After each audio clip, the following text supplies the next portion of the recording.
Everyone's sucking up this albino boy. At this moment, life's too good. All the ugly-ass nobles want to do business with him. But our MC is on a pretend game, cause he really wants to kill everyone there. But by being cool with those guys, he gains 10 false villain points. When suddenly the doors open and a red-haired girl is brought by her hair, cute bimbo babe with savage scar on her face, and she's known as the future godly fire mage of the academy, but know that she was brought there. Our boy has to act as true villain because that's how to farm system points to get stronger. The noble guys want to see Frey giving her a lesson, but he decides to play the crazy wig of villain and shouts like a psycho, ordering the trash to get out. Dudes froze and run like cartoon next second, and now is time to farm points. He grabbed Fireball Babe by the chin and says they will have some creamy, juicy fun. But before this, let's see how bro got there with this obligation to humiliate everyone on the academy. Our white-haired Temu Killua called Frey has a simple dream. Like any simple man, he just wants to marry the 6 hottest babes of the academy, and he got the potential since he's risen up even the teacher, and is the academy genius that can easily humiliate everyone. But unfortunately, things aren't going to be easy at all, because he had to first kill every single one of those future wives, and bro didn't hold back at all. When he went to give the legendary sword to the Demon King after the server wipe, even the demon was shocked with bro's brutality. He burned his whole home and let the demons destroy it all. He poisoned his family, killed his little sister, Zero Chill. This cute maid called Kanya could only cry while saying that she will hate him from the heavens, but thud dead. Our known Fireball's queen was even bigger before Holy Spheres. She's Irina and wished to know why the hero was commanding the demons. Before he said something, she tried self-explosion, fueled by those massive sphere, but with no success. Blonde Princess Klana swore that he will rot on hell for slashes. Bro ain't here to hear a woman complaining. Every day is a good day to go to the church, but today, when the Saintess Furloach was praying, it wasn't one of those cause. Frey just opened the doors. She swore that even on her death, she will never forget. Yappin stopped once again, but we gotta wipe the whole squad. So he went to talk with this girl leaning on a wall. Serena turned saying that she don't know why she still likes him and damn, she's cute, but it doesn't matter because she became another pool of blood. This bro is demonic. Even the thick demon queen said that he was something so evil and unheard of. But the moment she went to grab the hero's thick sword, she felt something huge coming at her face, a heavenly light, because bro turned on that Starlight family aura and smiled like Vegeta. Since the beginning, the plan was to get there. And with this, Boom eyes open and he jolts awake. No doubt that's his home. Gets up and takes a look at the calendar. Yes, this is the day before the academy. Bro calls the system, and now for the first time he has the villain path opened, but he has to be a real menace to save the world. If you succeed, incomparable happiness will come to you. Frey knows this is the reward he received for having destroyed himself along with the Demon King. And finally, he had entered the secret route, and he swears that this time he will save everyone. Next chapter, we're 10 years back with big-headed Frey. The father is talking about some letters that only the chosen ones and heroes of the Starlight House can read. They stop there at the entrance, and the father says that from now on, the big-headed one goes alone. You know the prophecy, don't you? What's the most important part? Marrying 6 wives? No, you little brat, it's saving the world. When the Demon King arrives, the successor will appear, the whole world will be thrown into flames, and someone has to save it. That someone is the hero of the Starlight family. Got it. That's because the prophecy starts 1,000 years ago, and today, exactly, is the year 1000, so it's the day for the great hero to be born. Go, kid. Open the door, the big-headed one enters. Hey, is anyone there? I can't see anything. Oh, damn, the door closed. However, suddenly, the glow on the floor starts calling him. He approaches, and there is the shining big sword, the legendary sword of the Hero King. But the moment he goes to grab it, the guy with black hair appears, saying it's too early for him to handle it. The kid is sending absolute cinema, asking, "Who are you?" The guy says, apparently, he doesn't even recognize the face of his ancestors. Frey is there, a bit confused. Ancestor? Wait a minute, you must be the handsome guy? Remembering the statue. The ancestor already wants to abandon this kid, doesn't deserve 6 women. No, but he already warns, you came here in this room to learn to conquer the world, didn't you? Frey, no, I came here because my father told me to have 6. No,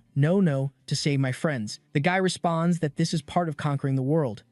It really is, thinking about it. So you're not wrong. Now listen to me, big-headed. This world here is what we call hard mode. Frey is there. No, hard mode. What are you talking about? Seeing that the kid doesn't understand, he puts his hand on his face and says that seeing is understanding. This is the world you will live in if you follow the wrong path. And then, demons running here and there, everyone dying desperately. 1, 2, 3, 4, 5, 6 wives going to the beyond. Truly, it's a tragic future for Frey. Boom. Obviously, he falls to the ground crying and says he saw a world of despair. The ancestor thinks it's no wonder the boy is shaken. He just saw everything he holds dear being destroyed. He asks what the boy thinks, and wow. Now he's motivated, fired up, saying he'll do whatever it takes. Just like his ancestor, he'll protect everyone. Aha, so cool. Protection, right next to you. This world of yours is too good to protect, boy. Son Goku had to save 3 to get 1, and you're there saving this little world, taking 5 plus the Demon Queen. Okay then, the guy from the past is giving that look, thinking he almost forgot that this boy is also a hero. With that, he says, well, I'll tell you the only way for you to get the 6, it's the only way for you to be happy. This is the route for you to save not only yourself, but everyone you love. However, the guy already knows that this path is not easy at all. He would first need to destroy the entire world with his own hands and die along with the Demon King. Only then could he enter the secret route and new challenges would await him. However, he couldn't lose faith in his heart.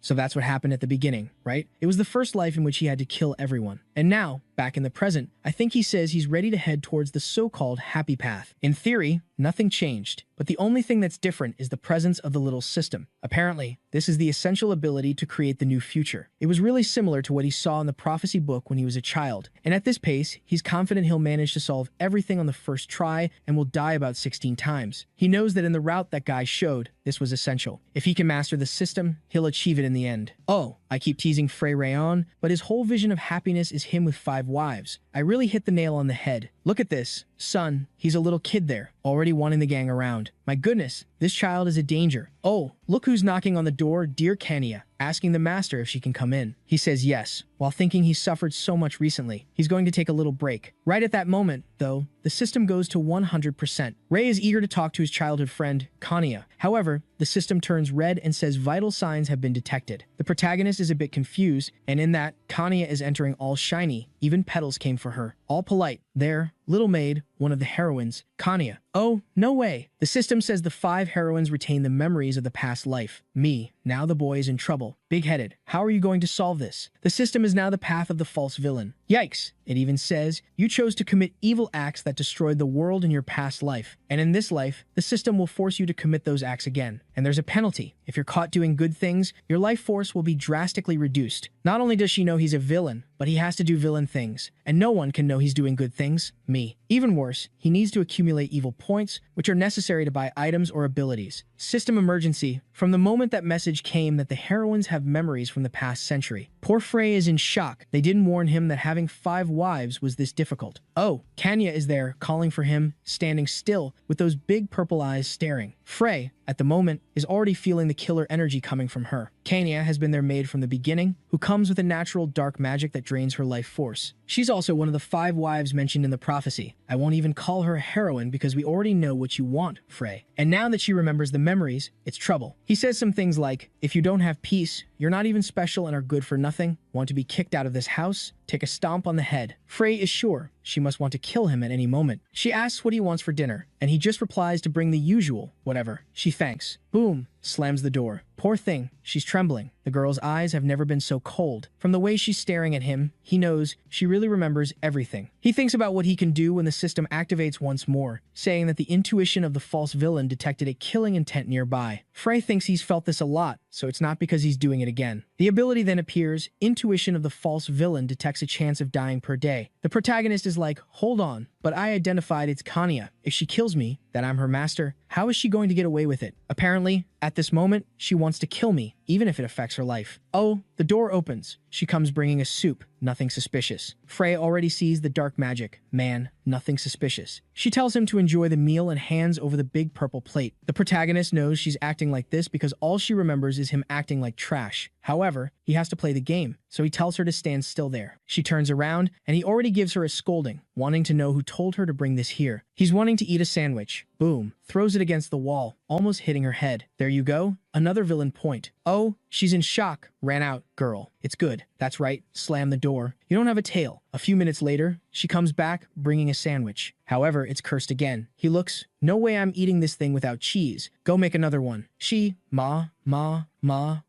No, go make another one, woman. Wow, man, it's Sigma indeed. The first thing he does when he reincarnates is get strong, is to make the woman prepare food over and over again until she makes exactly what he wants. Simply a legend. He's there shouting, telling her to redo. redo. 8 attempts. She's already trembling, saying she brought another one. He sees that once again the thing is cursed and thinks the damn girl is persistent. She's doing this every time, and her dark magic is being drained. In that, he takes the sandwich and goes to bite it. She's looking there. Damn. Go. Take a bite. Go. Go. Frey. Eat. However, he throws it away. Oh, actually, I want that soup from before. Make it again. Boom. The poor thing falls to her knees, devastated, and faints. Ah, come to daddy's lap. Smiling, right, naughty. Thinking it's a very cruel world. He wished he could laugh with her, even a little, but now the most important thing is to earn the points and not lose his life. At this moment, he's going to recharge his life energy before it gets worse. At least he knows the only way to stabilize her dark magic is to fill her body with the magic of another body. He says he knows he won't live long, so ensuring she lives a long life is the best option. Oh, wow. What do you mean, man? The life of 5 wives? Boy, there's a lot to do. Yeah, a lot. After healing her, he's in bed, thinking this situation is ridiculous. He has to think of a plan. The original idea of how he was going to solve this life, apparently, went down the drain. He has 2 months until the main mission starts, and until then, he has to stay low profile, ensuring he doesn't draw anyone's attention. The initial plan was to do this for the rest of his life, not reveal his identity, and then get strong enough to kill the Demon King alone. But now he's got a problem, especially when there are 4 wives waiting for him. Irina, the magic sphere mage, our dear nun to give a healing, the princess to make him rich and millionaire, and Serena. Look at the crazy look on this last one. She was the only one who liked him. Even when he killed the whole world, she still liked him. Clearly, this one doesn't have it all together in the head. She's the real danger, I'd say. Look there. Look again. Appeared in the next photo. Wow. Wait, is she already his wife? He says, one of them is my wife, who's traveling and doesn't need my immediate attention. Jesus, what a good life already came with a guy in the pocket. Besides the traveling wife, Klana, who is Princess Solar Sunrise, was abandoned by the royal family at this moment and has no power to do anything against him. The biggest problems are Irina Spheres and dear Furloche of Prayer. The little Saint Furloche is a girl from the church, so he would have to do something very heretical for her to have a way to punish him. The big threat is Irina. Oh, you're wanting it. Naughty, right? Already wants to solve the biggest one. He knows she's extremely impulsive, unstoppable, and the second she sees him, he's sure she'll attack without hesitating a second. Kania is a danger for being close, but since her sister is kind of a hostage, she won't kill him blatantly. And at this moment, what he needs most are those false villain points to get stronger. Only with enough strength will he have the ability to survive. Otherwise, he'll get hit by Irina's fireball. Oh, what a bad situation. The problem is there's a limit to how many points he can earn just with Kania. According to the system, the more malicious and risky his actions are, the more points he gains. Using what he knows from his past life, the prophecy, and the book, he can roughly understand the path he needs to follow. He'll have to get organized because tomorrow the real battle begins when he enters the Magic Academy. It looks like the sun is already rising. He slept sitting there, not leaving the room. He says now that he's made his plans, it's time to wake up that cursed one. He picks her up, throws her on the floor, gets ready, and scolds her, asking how long she's going to stay lying in his room. She wakes up. Hey, what's going on? She goes to the corner, covering herself, thinking he did something wrong. He tells her to get up quickly. Today is the first day at the academy, and he needs her to prepare the carriage. Kenya, not knowing much about what happened, just decides to leave and closes the door. Frey opens the system and sees that, unfortunately, he still only has 100 points. He'll need much more than that to start buying skills or items. Looking at Kenya from afar, he says that, unfortunately, he'll have to keep earning as much as possible while avoiding death. It's going to be quite an exciting life at the academy. Now we're in the wide halls, and everyone is having fun. Wow, everyone's pampering our boy, saying he's the freshman representative this year, representing the biggest family in the duchy. Oh, he's going to be so spoiled, and Frey is taking advantage of it. Yes, I have an amazing family. I'm very handsome, and my talent is unmatched. However, he knows the reason this bunch of vultures won't leave him alone. 2 guys as handsome as Lord Frontera say, "Hey, Lord Frey, we have some products we wanted to sell at the Royal Palace, right? Everyone will like them. If needed, there are also some girls who are quite interesting." Frey thanks them and says he'll decide after seeing their true sincerity, while thinking that these bastards only care about money and women. Yeah, right, 5 wives. The kid is eating, saying he doesn't just want to kill the Demon King, he also wants to end this corrupt nobility. However, the easiest way to earn points is to play this role. Another 10 points for the fake villain were earned. Then he hears a commotion outside, someone shouting, "Let me go." Another telling her to come quietly, and then a guy brings a redhead, telling Frey to take a look. Oh, look, Irina of the Spheres was captured. At this moment, she's a bit weaker, but Frey knows her specialty is fire magic, though she can still use other elements. She's what they call a little genius. Even though she's weak, theoretically, this bunch of random guys shouldn't stand a chance. chance. Or maybe she wanted to be captured to be brought there. Already in shock, Frey doesn't waste a second, opens the system, sees a protection there for 70 points, and buys it. At least the points he earned with Kanya yesterday will be useful for something, and now he's face to face with Irina. However, he notices something strange. Irina's mana status was 0. He finds it odd. Why doesn't a genius like Irina have mana? Maybe she's planning to save it all and blow him up at once. What's going on? Irina is shouting, telling the dirty bastards to let her go. However, Irina at the academy tells the vulgar woman to shut her mouth. Wow. Frey tells the guy to get out of here now. The fool is there, not understanding. The protagonist throws the cup on the floor, tells the bastards to disappear, that he's going to have fun with the women. Oh, boy. The kid even scared the villains, and the guy left. Wow, I'm out of here. Frey came with malice, devilish smile, grabs her face and says they're going to have fun in a really nice place. She responds that he's disgusting. If she knew he was like this, she would have hit him with supreme magic instead of the demon army. He, however, what are you talking about? First, I'm going to have to teach you to shut that arrogant mouth of yours. The protagonist is going in with a full hand, while she cries, saying she was caught before midnight. But when she looks to the side, he's on the floor, passed out. Her friend gets up, says it looks like he's too drunk, and says it's their chance to escape. The door opens, and the two are running, with Irina saying this guy is a bastard, seeing common people as slaves. Frey realizes the plan worked. He can only risk pretending to faint because he bought that emergency barrier, and thanks to the cruel axe, he earns another 10 villain points. Wow, only 10 points? Being a villain here is demanding.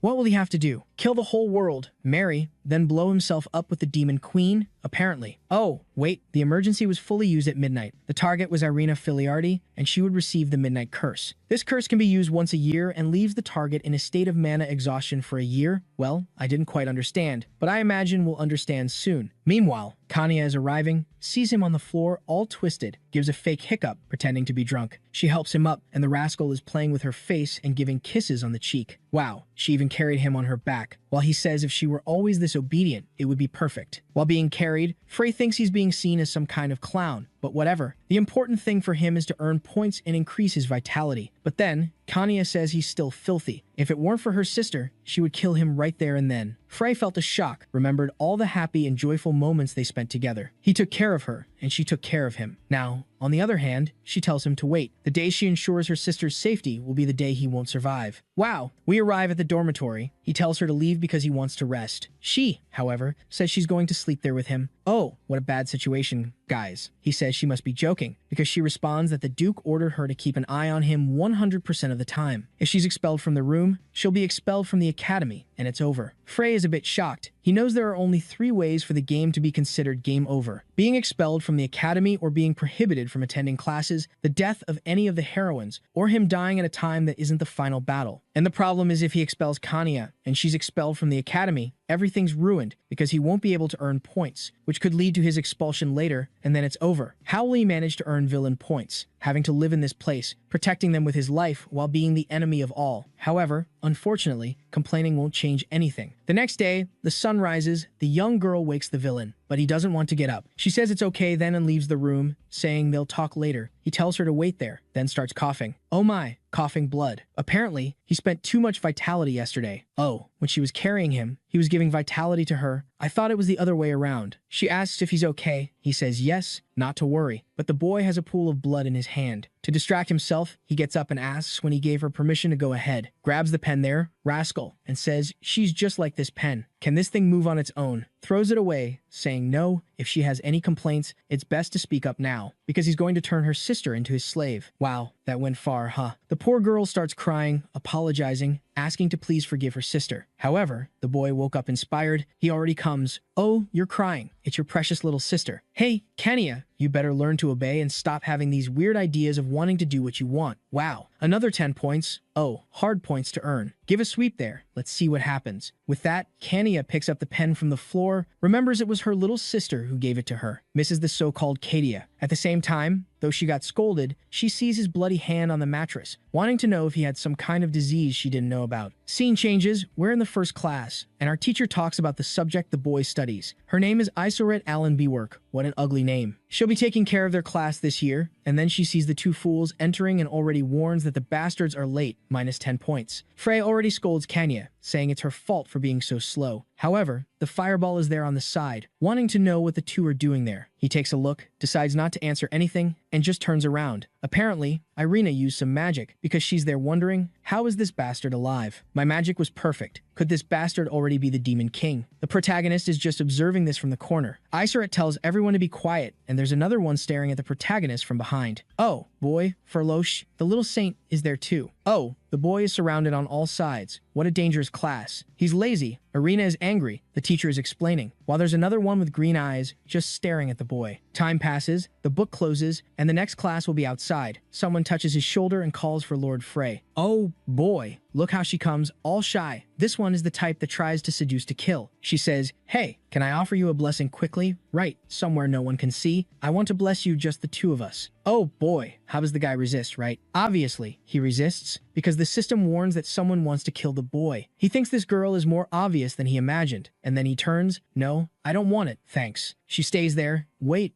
B, but you know my blessing can't be bought with money. He leaves saying, bye, I don't want your blessing. She stays there crying, making drama, apologizing, saying he's cruel, but he doesn't care. Bye, bastard, get out. We're already outside. The teacher saying today will be combat training. Grab the big sword. Wow, why is the right one bigger than the left? I don't know, right? But she tells everyone to take a step forward. Fair and honest exchange, everyone watching. Iseret takes a look, makes a cut, and apparently, I don't know what happened. Is it magic? Just passed, teleported, the guy dropped the sword, she says he's useless and calls the next one. Throws the big sword at the other's neck too and says it's useless for him to try to use a fireball at a time like this. He was another pathetic one, and she calls for the next one once again. Then it's Kenya's turn. She gets up in anger there. Iseret asks if she's ready. The wife responds yes. Then she goes forward to give the sword strike, but she starts a conjuration of a magic, raised a shield, defended another. The protagonist is impressed. Kenya is the type that always avoids any fight since she'll zero her own mana. The bastard, however, should stop because there's a limit to how much he can share his vitality remotely. Honest exchange continues. While Frey thinks that's enough, why was Kenya going so far? The two are having fun, while he's the one suffering there, having all his energy drained. Iseret says the girl is exceeding her expectations, but she won't last that long. But then, absolute cinema. Let's stop here, teacher. I was born with a little problem of unstable mana, and I can't fight anymore because I'm out of energy. It's over. Iseret backs off saying it's okay. She was being cautious, but really the girl has good potential. Frey celebrates. The poor guy thought he was going to faint there from lack of vitality. And then, the teacher calls for the next one, boy, and the protagonist is putting on a devil's pendant, saying he needs to be well prepared because this was an unmissable opportunity to earn a lot of points. Next scene, Irina tries a conjuration, but apparently fails and falls unconscious like an idiot. Oh, poor thing, still under the curse. Dear Princess Furlosh says she's next, but she doesn't want to participate. The teacher asks why, and she, oh, Teacher Chan, I can't use my power against good people. Iseret says she understands, but that will be a big disadvantage. But it's time for the last person. The devilish one gets up and comes to the arena, all in that aura formation and little sword on his back, lazy, and already says, hey, big sister is pretending to be a teacher who cares about students' fun. Iseret responds asking too, is pretending to be a noble fun for you? You better come right against me, because I'm going to end that polluted mind of yours. Boy, the protagonist when indeed, in a second, already face to face, blushed. Frey has an extremely expensive pendant, but says this here is paying the price. He tells her not to be surprised by this level, because he's just starting and threw him back. Rascal filled the sword with aura. I don't know what position this is, right? Looks more like dancing than fighting, but went for the teacher again, who can't handle the whip on the shoulder and legs. The students around are like, wow boy, the teacher is being beaten, and she's there trying to resist another attack, but then her sword is thrown up and stayed frozen in the freeze frame. The protagonist passed and the thing sticks in the ground. Then, Furloch, from afar, says he's wearing a pendant that's exuding demon aura. The teacher asks if this is true, and Furloch, annoying as hell, is already coming to take a look.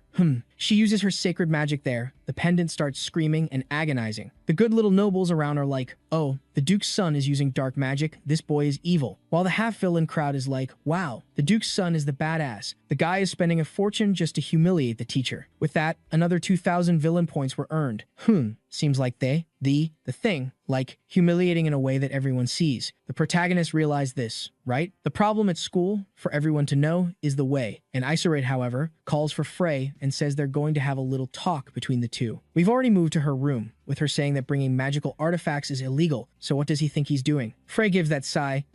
It was just a little item, like, nothing much. Isoret finds it strange and wants to know what happened. He wasn't like this before. Then he sees that in the window it says she's angry, disappointed, regretful, with sympathy, and he realizes that even with what he did, she's still worried about him. But unfortunately, he can't back down. Then he says, I had to adapt. In this current society, appealing to emotions is useless, and living honestly is something only idiots do. She gets up saying it's okay. Since it's the first time he's acting like this, she'll let it slide. Frey responds, as expected from Big Sister, but that thing was really expensive, right? So, like, I ended up losing. She says he can be compensated, but he'll have to take her to the store where he bought this item. She's going to destroy everything in that place. Frey says he's in the mood to visit the store anyway. There's a lot for him to buy. Because Isoret responds that she's not going there to buy anything, but he's already leaving, saying they'll see each other tomorrow. While thinking that magical tool was very worth it, alone, it yielded 2,000 points for the boy. Isoret stays there, not understanding, wondering why Frey changed so much. We're back in the room, with Kanya saying hi to our boy, holding the kitten, while he says he forgot she's always there. He asks, right, what's that? She says it's a teddy bear, made by her sister Katia. It was a cute one. Frey turns around saying that it's insignificant, but he's actually thinking it's quite cute.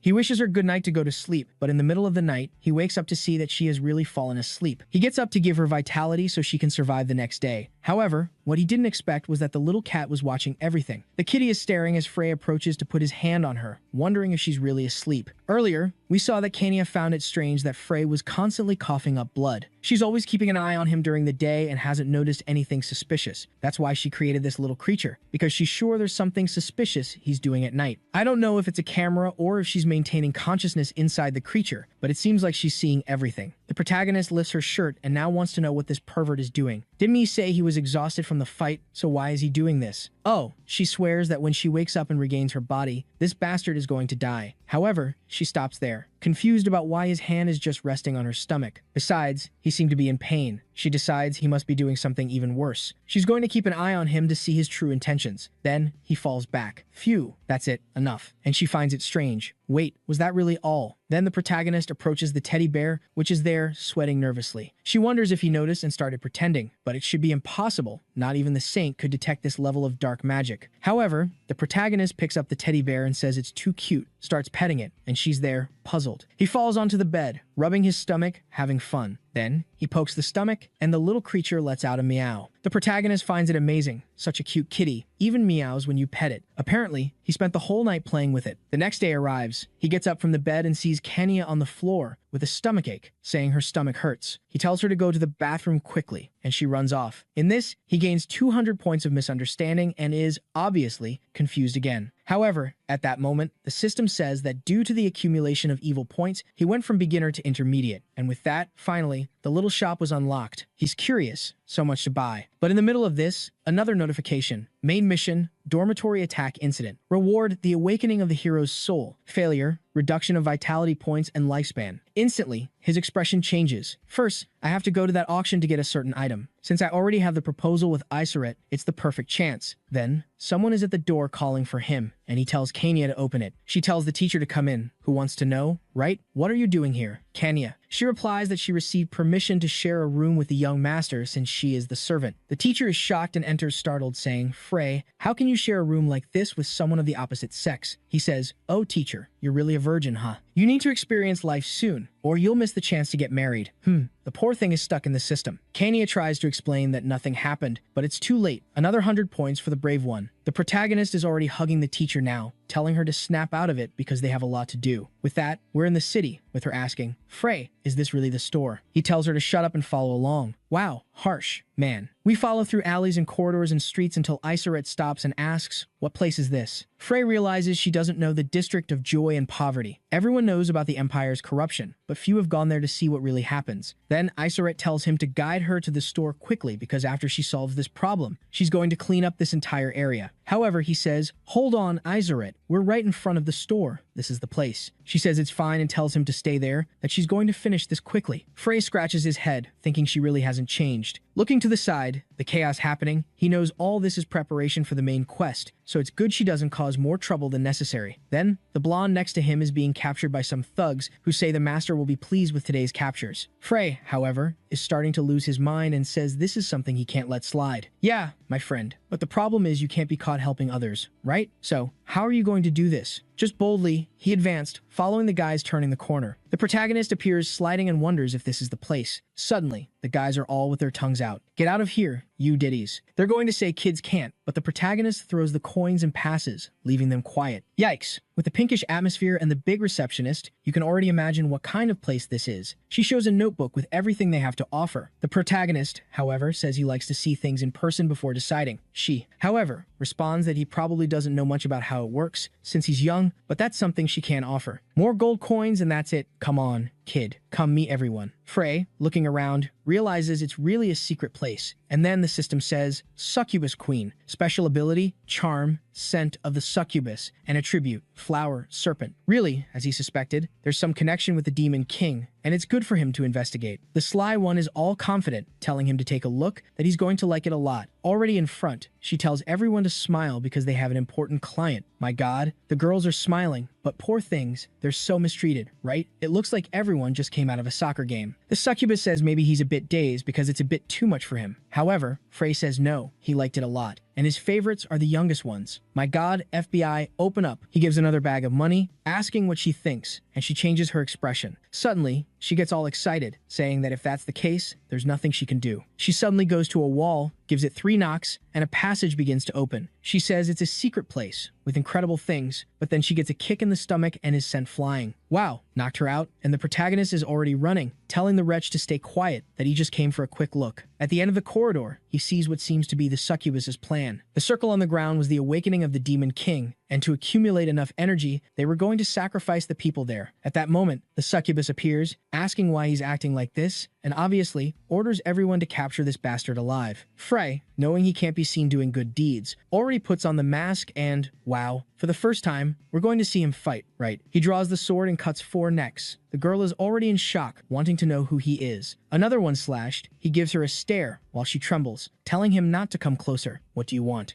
Who passed the information? Do you want a night of joy? My god, he doesn't care about anything. Take this stab. She asks why he refused, because he replies that he doesn't make deals with people like her. The body falls to the ground. Trying to seduce the boy who has 5 wives wasn't a good idea. With that, the protagonist is telling the rat eaters that it was nothing much. However, they all thank him and leave, saying he's the hero. The system then says the sudden mission was successfully completed, and he can choose the reward. While he's thinking about what to choose, one of the rat eaters comes over wanting to know, right, how he knew everyone was trapped there. Her name is Gran, and her attribute is pure. Frey, very kind, sees that this is the child he saved earlier who was being taken away before. He decides he's going to give her a reward because if he trains her with this potential, she might have a great chance to change the world. With that, he gives her a ring, saying it's a lucky charm. She wants to know, right, why she's getting this? Because he says it's an investment in the country. The girl thanks him but wants to know his name so she can repay him one day. He says she doesn't need to worry about that. Everything he's doing is the work of a hero. With that, he says goodbye, saying, hey, you have good magical talent, you know, my girl. Go study magic. She stands there a bit confused while putting on the ring, but she closes her hands and thanks the hero, saying she's sure one day she'll be able to repay this kindness. The story goes that at that moment, Frey had no idea that this event would bring unimaginable change. Yeah, he messed up. Everything completely destroyed. He finds Isoret, who wants to know where he was. The protagonist is in shock. Man, he got distracted for a second, and she wiped out everyone there. He then apologizes and says he went to the Information Guild to gather information. That's it. And it seems that today there's going to be an auction for a certain magical artifact. Isoret, startled, immediately tells him to say the location so they can get it. He, however, explains that unfortunately, it seems there's a magical barrier, and you can't enter without a ticket. She wants to know how they're going to solve this, and he seems to say he has a certain solution. With that, she's clinging to the boy, wanting to know if that's the only way to enter. He says he warned her. To enter, you need a ticket, and since she doesn't have one, she'll enter as the boy's lover. Already in the chair, he thinks it's good he brought her since she's a great bodyguard. Oh, but there's someone right next to him. Huh, I don't know. The protagonist, however, oh, exactly, right? He notices something. He comments about the artifact. Isoret wants to know where, but the protagonist sees the damn Kanya there. Before he can say anything, there's a blonde coming to sit down.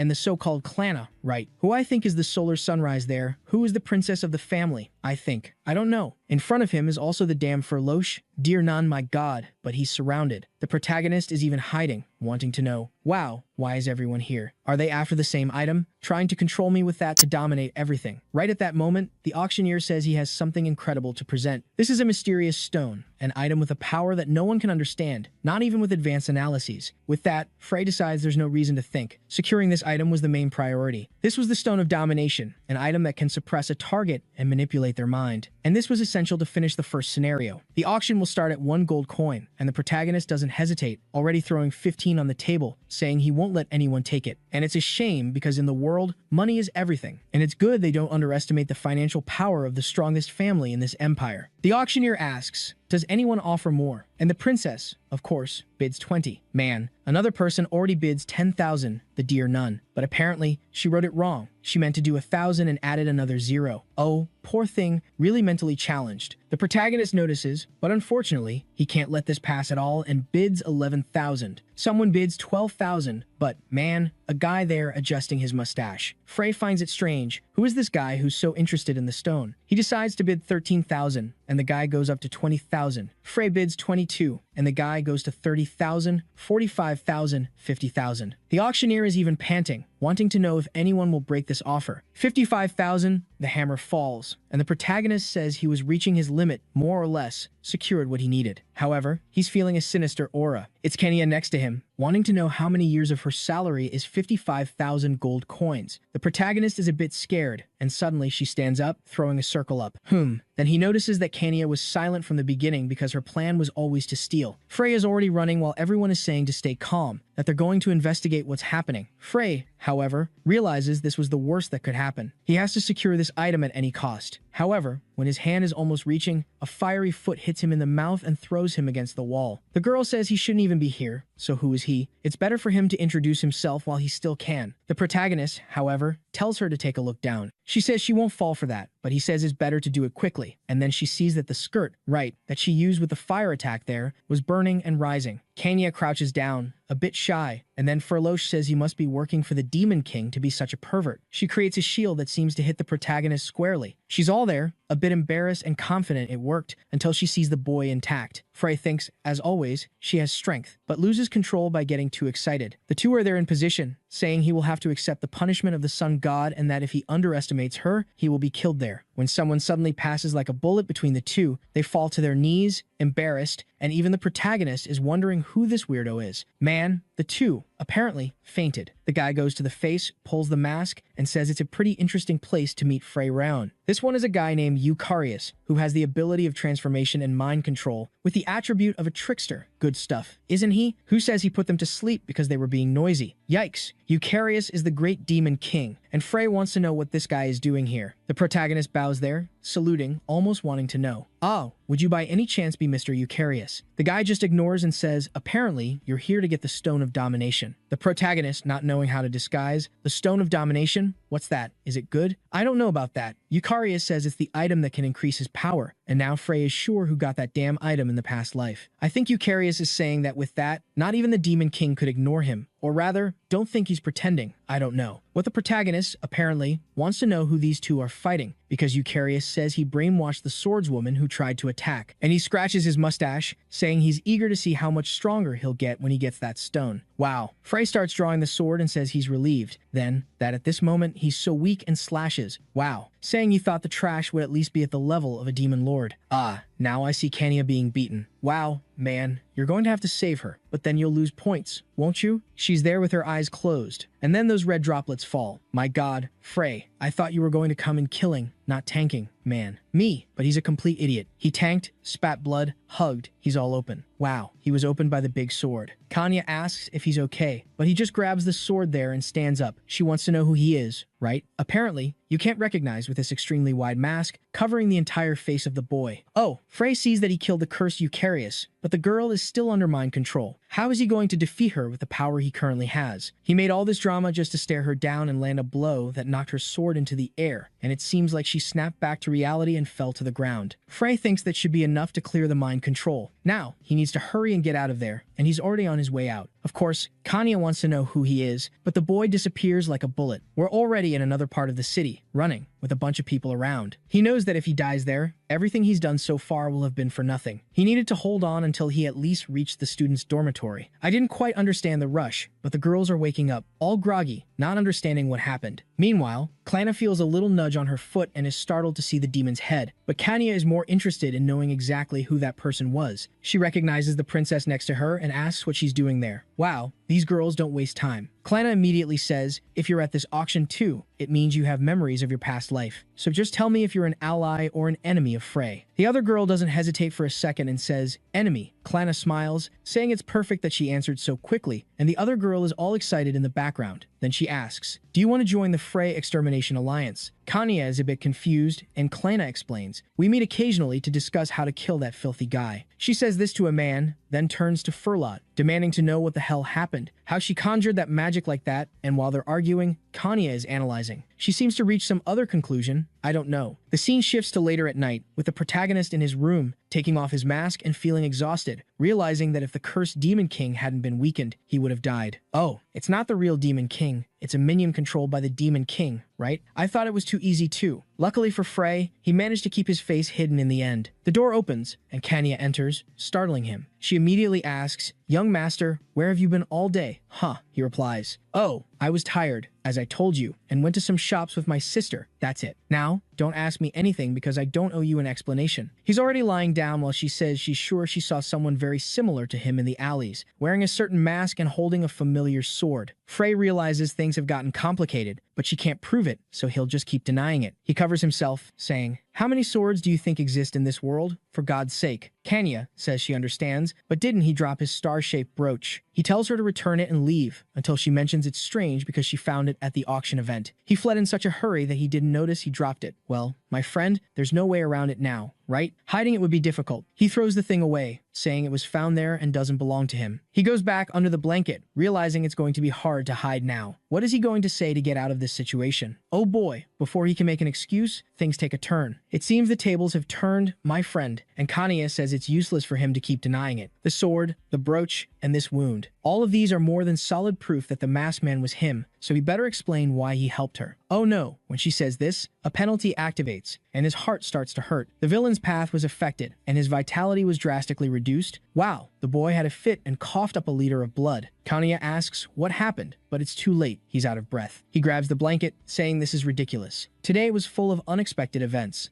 Kanya is worried. She didn't want to kill him, girl. Oh dear, her little heart is shaken. Sometime later, she's wondering if this is right. If she had just left him there in bed, he would have died. But she also doesn't want him to die like this. First, she needs to know why he helped her. After that, then she might kill him herself, once she has the answers she wants. But at this moment, she's gathering power in her hand, and I think transferring vitality to him. Or not. Hold on, folks. She's trying to invade the boy's subconscious, thinking this is the perfect moment for her. If she does this while he's vulnerable, she'll know everything in his mind. However, her expression changes when she finds herself in an empty field. It was a completely clean subconscious. Normally, criminals and villains are consumed by deep darkness. She's there, confused, when a big-headed Frey appears, saying hi. She recognizes him as the master of this subconscious and launches an attack, grabbing his arms and legs. Calm down, girl. But she's a BDSM queen too, always immobilizing the poor guy, mounting him. Poor thing. She's there, telling herself she can't be careless just because he's a child. In this place, he is the absolute power. She activates a purple aura, saying it's a magical oath, and he better answer all questions honestly. He says he understands, asks to be released, and she breaks the chains, wanting to know why Frey helped her. The big-headed Frey responds that it's because she's important to Frey, but she bites her lip in anger, saying it doesn't make sense. How could she be important after everything he did to her? The big-headed Frey says there's a reason for everything. He even sacrificed his energy to save her. She still doesn't understand, while he says words can't really convey the message. Alright, then he'll show her the real Frey she doesn't know. Okay, so it seems like one of them will know the truth. She sees the day he first picked up the sword, how he planned to die with her, how he wanted to protect everyone but had to become the red-eyed demon. The way he swore to himself that finally, after that life, he would save everyone. And now, lastly, the sword strike he took on his back, thinking he didn't want her to die like that. And the moment she faced him, wanting to know why he saved her. Now she's holding her head, not understanding if all this was for her. Hold on, it was for you and 4 other friends. You're on the team, but you're not the whole team. And it seems she understood. right? That he's coughing up blood, almost dying, because she found out everything. Even though she showed the maximum possible hatred, he was still willing to sacrifice himself for her. What do you all think? I think I like having someone who knows because it adds another dynamic to the story, you know? Otherwise, it would just be kind of predictable, you know? I think now it's more unpredictable, and I like it. She's there crying, staring at herself in disbelief, while the big-headed Frey tells her not to blame herself. He could handle all the hatred if it was directed only at him. Wow, he gave her a hug, everything shattered, and now she's back in the real world, tearful, all cute. Night falls, time passes, Frey wakes up all sweaty, wanting to know where he is. Now it's complicated, to be honest, because he's waking up and she's there all blushing. And she knows that the bad things he does are because he likes her, meaning,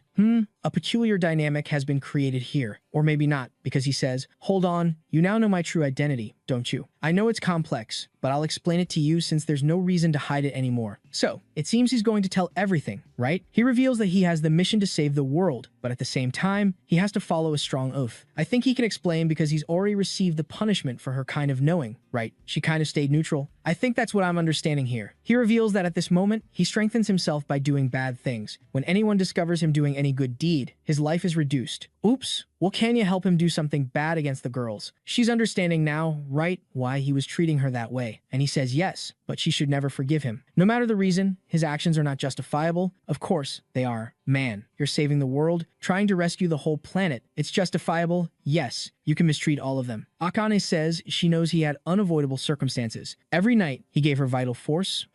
Okay. She was suspecting why, but now it all makes sense. Frey scratches his face, saying that really, in her case, it was inevitable that she would eventually find out, right? But what is she going to do? With a slap on the cheek, she says that, as always, she'll continue serving him until the day she can repay everything he did. Frey says he already imagined she would respond like that and, as always, counts on her. I want to understand the dynamics of all this, right? But for now, the scene shifts to a little cat with a name on its paw, while Akane calls her princess, wanting to know why they're meeting in a cat cafe. Akane is there petting the kitty, saying it's because no spies are watching them there. And since they failed to obtain the domination stone, they need to find Frey's weakness and restrict his movements. Akane says she wants to tear him apart, and Furlosh says this is the perfect moment. However, the princess says they can't just kill the boy, because their lives will continue after that. Akane, seeing this, realizes that, in a way, she's in a good position to act as a spy, but maybe that's not enough. She can't do everything, but even if she can't carry his burden, she'll do everything she can to help him. And she'll start with the simplest thing, preparing a normal meal. Everything she likes to see the young master smile. Oh girl, wake up, the world is at stake, and you want to make sandwiches? Wow, that wifey instinct is strong in this one. And there we are, right, with the next day, the protagonist eating a little sandwich, chilling. Finally, the snack is good, right, because it doesn't have poison, and he doesn't have to keep telling her to make it again. This little maid just flirts too. She says yes, she'll always do everything with care to give him the maximum vital force.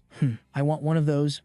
He says he'll do his best, and she just asks him not to die. Sometime later, she collapses on the couch. What's going on? She lifts her shirt. Oh, hold on, folks. Vital energy transfer. A serious business here, my friend. The protagonist, as always, spitting that red stuff, and she's noticing how much it hurts his body. Wow, but now even she's there with a stomachache. Something strange. A black shock. Frey apologizes. She doesn't understand, and he explains that accidentally. Star mana mixed with dark mana. She asks him to calm down, but says she has to absorb it. Goes with the big hand again. Sweating, she keeps asking him to stop. Oh, then she's red. And with him saying it was faster than he imagined. My girl, why are you red if his entire arm is completely corroded? But he doesn't care. Apparently, says it's fine. It's not the dominant arm. It's cool. She gets up, saying it's going to be hard to restore that, and he says she's too dramatic. I'm not understanding this relationship here, but it's time for school. We're in class with Professor Iseret, who says soon they'll have some one-on-one fights. While Frey thinks my current condition is terrible, but at least I've been achieving my goals. With the points I've earned at the academy, I've acquired various skills and items. Now I just need to refocus on the main mission. A mission that has just activated. Fight and defeat Irina Feliano, Queen of Spheres. The reward is a life charger. He already imagined that the first mission would focus on Irina. He knows that in these exams, there will be some nobles who will be humiliated by her and then try a sneaky attack. But this time, the villain will change according to his choices. Whether he wins, loses, or escapes against Irina, all of this will change what happens. The system gives 3 options. Avoid the fight against Irina, blame someone else as the villain and become a shadowy figure, or fight against Irina and win to get the reward. But it's extremely difficult. Or the third, fight against Irina and lose. Frey seems to believe it's easy to deal with the penalties, but obviously, he'll have to choose whatever prophecy makes him the villain. That's because it's easier for him to be the villain of the story than to leave it to some random person. Isored, the lovely teacher, says that anyone lazy will be immediately disqualified. It's good for them to form pairs and prepare for the next period. The problem for Frey now is different. Fighting against Irina would be extremely easy since she can't win. And wow, at this moment, Irina is being bombarded with another girl protecting her. These common girls get beaten a lot, poor thing. It's those noble blonde frontier heads saying these trash here need to be humiliated for doing harm to Frey. Suddenly, the protagonist appears, saying they're pretty smart. He didn't order anyone to do this, but they're acting on their own. The blonde thinks it was a compliment, goes, "Wow, Frey, thank you, but why are you here?" He says he was remembering that scoundrel who ran away. The blonde tells him not to worry, that her punishment will soon be over. But then, Frey comes in front of Irina and asks why she ran away. Apparently, Frey made some bold offer, but translated wrong, because the brown-haired girl responds that she would never do something like that. He puts his hand on his chin and says, "That's interesting, then." Then he says, "Irina, how about this? Whoever wins the duel gets to make the other person do whatever they want. That seems fair to you, doesn't it?" The brown-haired girl is trying to refuse, and the protagonist says the offer goes to her, apparently. When Irina sees her friend in shock, she says it's okay. She accepts. The protagonist thanks her, saying it's funny how she changed her mind. For her kindness, he'll even add 1,000 gold to the bet, but she should already know that the moment she loses, she'll become his slave. Wow, he pulls out a crutch and starts talking about making a death pact. She wants to know why they're going to such extremes, and he says it's because she loves breaking promises, so this is to ensure she keeps it. The brown-haired one tells Irina to stop, saying she can't beat Frey, but she insists it's fine. She'll crush him, and they make the pact. The protagonist thanks her, tears the other half, and the two join together. The chains separate and go into both their hearts. Kurapika's chain, oh my, now, it seems they're connected. Whoever breaks the pact goes straight to the grave. The blonde is there, shocked, saying, "My god, Frey didn't even hesitate to make this life or death pact. Wow girl, there was a whole tremor. Calm down, okay? Let's go. Head to the bathroom." Meanwhile, Frey turns and says that as long as the bet is on, no one should hit those two. He waves goodbye, saying he has things to resolve, thinking he's managed to stop that ridiculous noble and also set up the match against Irina. The problem is he has to lose to her, who has reduced mana, so he can take on the role of the noble who is defeated and then attacks at night. The fake villain system gives him 500 points for putting her in a life or death game. He realizes he'll have to use store skills to create the defeat. He spends 800 points to buy a level 1 mana transfer. The plan is obvious, right? Since she has no mana, he'll give her his. Now he's wondering if he should buy anything else. Knowing he'll have to lie a lot, he buys a skill that increases his persuasion power. My god, Frey Red Pill. When he buys it, he thinks he's turning into a woman. Wow, Frey said, women lie. Jesus, I didn't say anything. It's Frey. For heaven's sake, don't cancel Mamoru. While he's in this daze, someone else is watching him from outside, Furlosh, the weird, crazy one. She seems scared and confused about something and runs off, saying she can threaten Frey with this. I think it's the fact he said he's a woman. Who knows, right? He's a bit confused too, thinking it's nonsense, so it won't cause any problems. 3 days later, at the training field, the protagonist is in the bushes, watching Irina practice, who has no magic. She says she's fine, she just has to try hard. If she squeezes out all her energy, she'll manage to create something. The protagonist is moved, saying it's incredible to see someone trying so hard to kill him. Then, Irina starts creating a flame in her hand. 5 little fireballs appear, right? The protagonist is impressed, saying that's enough to make a fireball. She was indeed a great mage, but it's good for her to save some of it. Otherwise, she won't have enough for the fight. She falls to the ground again, and her friend goes to help, saying it seems impossible she'll have to help Irina. She warns Frey will definitely use some dangerous artifact. If we go fair, we won't win, so I'll secretly help you somehow. The protagonist, watching from afar, congratulates the friend, saying dishonesty is perfect. However, Irina apologizes, saying she doesn't want to end up like that trash. She leaves, saying she'll definitely win this on her own, while Frey thinks that damn girl could accept a little help once in her life. Suddenly, a bird comes by and brings a message. When he reads it, it says something like, "I know your secret. Follow my instructions. Come to the cathedral, now." Apparently, it's Furlosh's 16 IQ, right? Frey wants all the archetypes in his harem, right, dude? The lighter the hair, the dumber they seem, apparently. And here we are with him arriving at the church and her waiting there. The boy is exhausted while she's standing in the middle of the altar. She turns, surprised he actually came, and says it's funny he's been deceiving her all this time. At that moment, Frey is in shock. If she knows his identity, that he's a good person, he's screwed. He's about to faint and start spitting blood. She then says the charade ends there and pulls out a maid outfit, right? She's in that daze about him, saying he's a woman. He's a bit confused. I'm thinking she's not 16 IQ. She's 300 IQ. She's playing a game I don't even understand here. This girl is way above. She's telling him to become her maid, that she'll keep the secret, while he's kind of confused. Why was she believing this? Doesn't she have memories of the past life? I'm a bit confused. Does she or doesn't she? If she does, she should know he's the villain, not that he's a woman. Or, as I said, she's 300 IQ. I'm telling you, she's clinging on, all over him, holding the boy in peculiar ways, stroking his chest and saying if he were a woman, he should have more volume. I'm telling you, he says he's not a woman and she wants to check elsewhere. She's 300 IQ, folks. She's pretending not to know what she's doing, right? Putting her hand here, putting her hand there. Look at that, all in the dramatic act, while the protagonist wants to leave. Until she says if he had followed what she asked, he wouldn't need to be killed. Oh boy, she really advanced, grabbed his neck, and threw him to the ground. While she cries, she says Klena already knows his weakness and is about to execute him. But she wanted to save him somehow. He should have obeyed in silence. Boy, Frey is there drooling, while she says it's a shame, but he'll have to die there. Oh boy, the protagonist drooled. A while later she let go and said now she's a criminal. She decides she'll follow him now and take her own life too, since she killed him in the church. Both would go to the afterlife, and there they would repent for their sins. But that ability the protagonist has, which defends him from a fatal blow once a day, activated, and he gets up telling her to wait. Apparently, the rascal was going to pretend he died, and now she's wanting to fight again. But Frey didn't come there for nothing. He presses a recorder on his clothes. From the moment she said Princess Klena knew his plans and would execute him. And with that, he says she was foolish to think he would come empty-handed. The saint of the church and the third princess wanting to kill the duke's son. If this became a rumor, things would be really bad for both.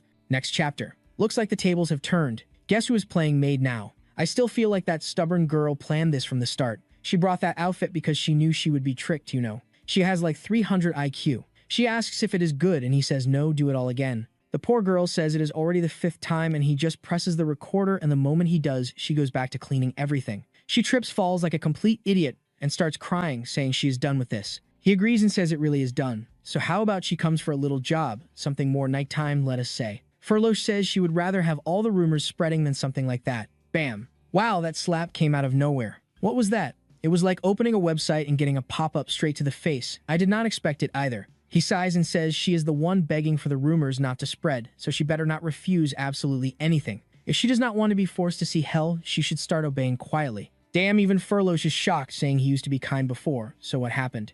He tells her to stop that pity talk, but she insists, saying the last time she got hurt, it was him who gave her a potion. The protagonist looks like he wants to deny it, but then he remembers her receiving a potion there and wonders what that is. Could these be memories he does not have? Furlough then says, forget it, all of this was unnecessary because in the end he turned into trash. She will go back to cleaning just like he ordered. At that moment he sees that she is angry, disgusted, uncomfortable, disappointed, sad, everything and more. But for him it was fine because in a few months anyone connected to him would suffer. At least this way, she would be safe for a while. WoW's system gives some points already. He hit her, made her scrub. What is this? We are back in the bedroom at night. He is all happy while Kenya asks if he was drinking. Looks like he says yes, it was unavoidable because things went really well. She finds it weird, he has nightmares, his illness is bad, and he still drinks. He tells her to stop bothering him and to lie down because he will put some life energy into her. Then he pulls that Frey line saying, I doubt it, you know it will work, it will not take long, you will get a cell of your own. Yeah, that is it. She is there, opening buttons, and then Frey suddenly says he forgot to mention that the transfer does not have to be through the stomach. Uh-oh. She says it is fine, it is not a problem. He says it might be better, maybe another spot. I am thinking, oh, okay. Looks like he is trying to escape because both of them are getting slapped in the face, and then she turns around. She is really red, so just past the energy already. There are 5 wives to take care of, he is getting healed. While he is transferring everything to her all out of breath, he asks if she happened to enter his consciousness when he passed out. She says yes and apologizes, but he says it is fine after everything he has done. Kenya, on the other hand, only thinks that in both his past life and this one he keeps risking himself to save her. Later on, maybe deeper into the night, she turns on the light while he is kind of stuck in a nightmare. She says that even if she cannot save him, she wants to at least ease his nightmares.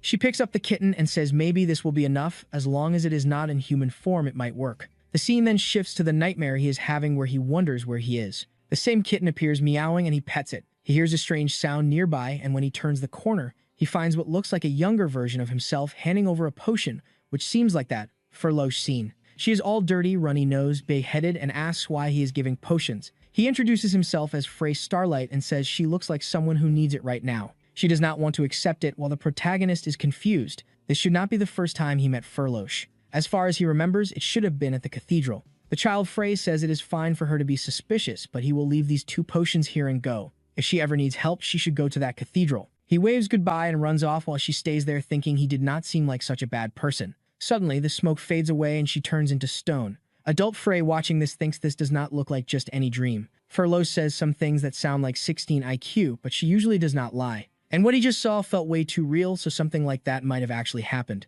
The problem is he has no idea when or how that would even be possible if his memories were manipulated. And it was what she said that kind of triggered all this. Suddenly, the kitten starts panicking, looking around, and the same fog moves in. Everything feels surrounded by red darkness, and he says he has a really bad feeling. Get this brutality out of here already, is that Furlosh? Why kill like that? Frey says he feels like he is about to witness something even more terrifying. Oh no, please stop, I just wanted 5 wives and happiness. The protagonist starts falling into a void, saying that if he keeps going down this path. Suddenly, a voice asks how long he plans to keep sleeping. Someone tells him to wake up, but he wakes up in red. Furlosh, covered in blood, saying he finally woke up. The cursed criminal who made her go through all of this. Wait, was it really him who killed her like this in his past life? Did it have to go that far, Frey? Was it not enough to just kill? So maybe it was done to make the queen believe it. He is shaking, saying he does not want to see this. Then Klena appears behind him and holds him, asking if he enjoyed killing all those people. He sees blood, and then Serena and Kanya also appear, asking for help. Kanya says that just like he asked, she died for his sake, and that must have made him happy. Frey begs to be pulled out of the dream while they all drag him down. He falls into the void and gets bitten by the cat, pulling him outward. The cat is actually Kanya, who is desperately trying to pull him out of the nightmare. Even so, he keeps falling until he suddenly sinks into the sea. When he opens his eyes, he is in a calm space, completely different, and a voice says it made it in time. He does not recognize the voice, and then a woman of light appears, saying she managed to place the power in his subconscious. It is his mother.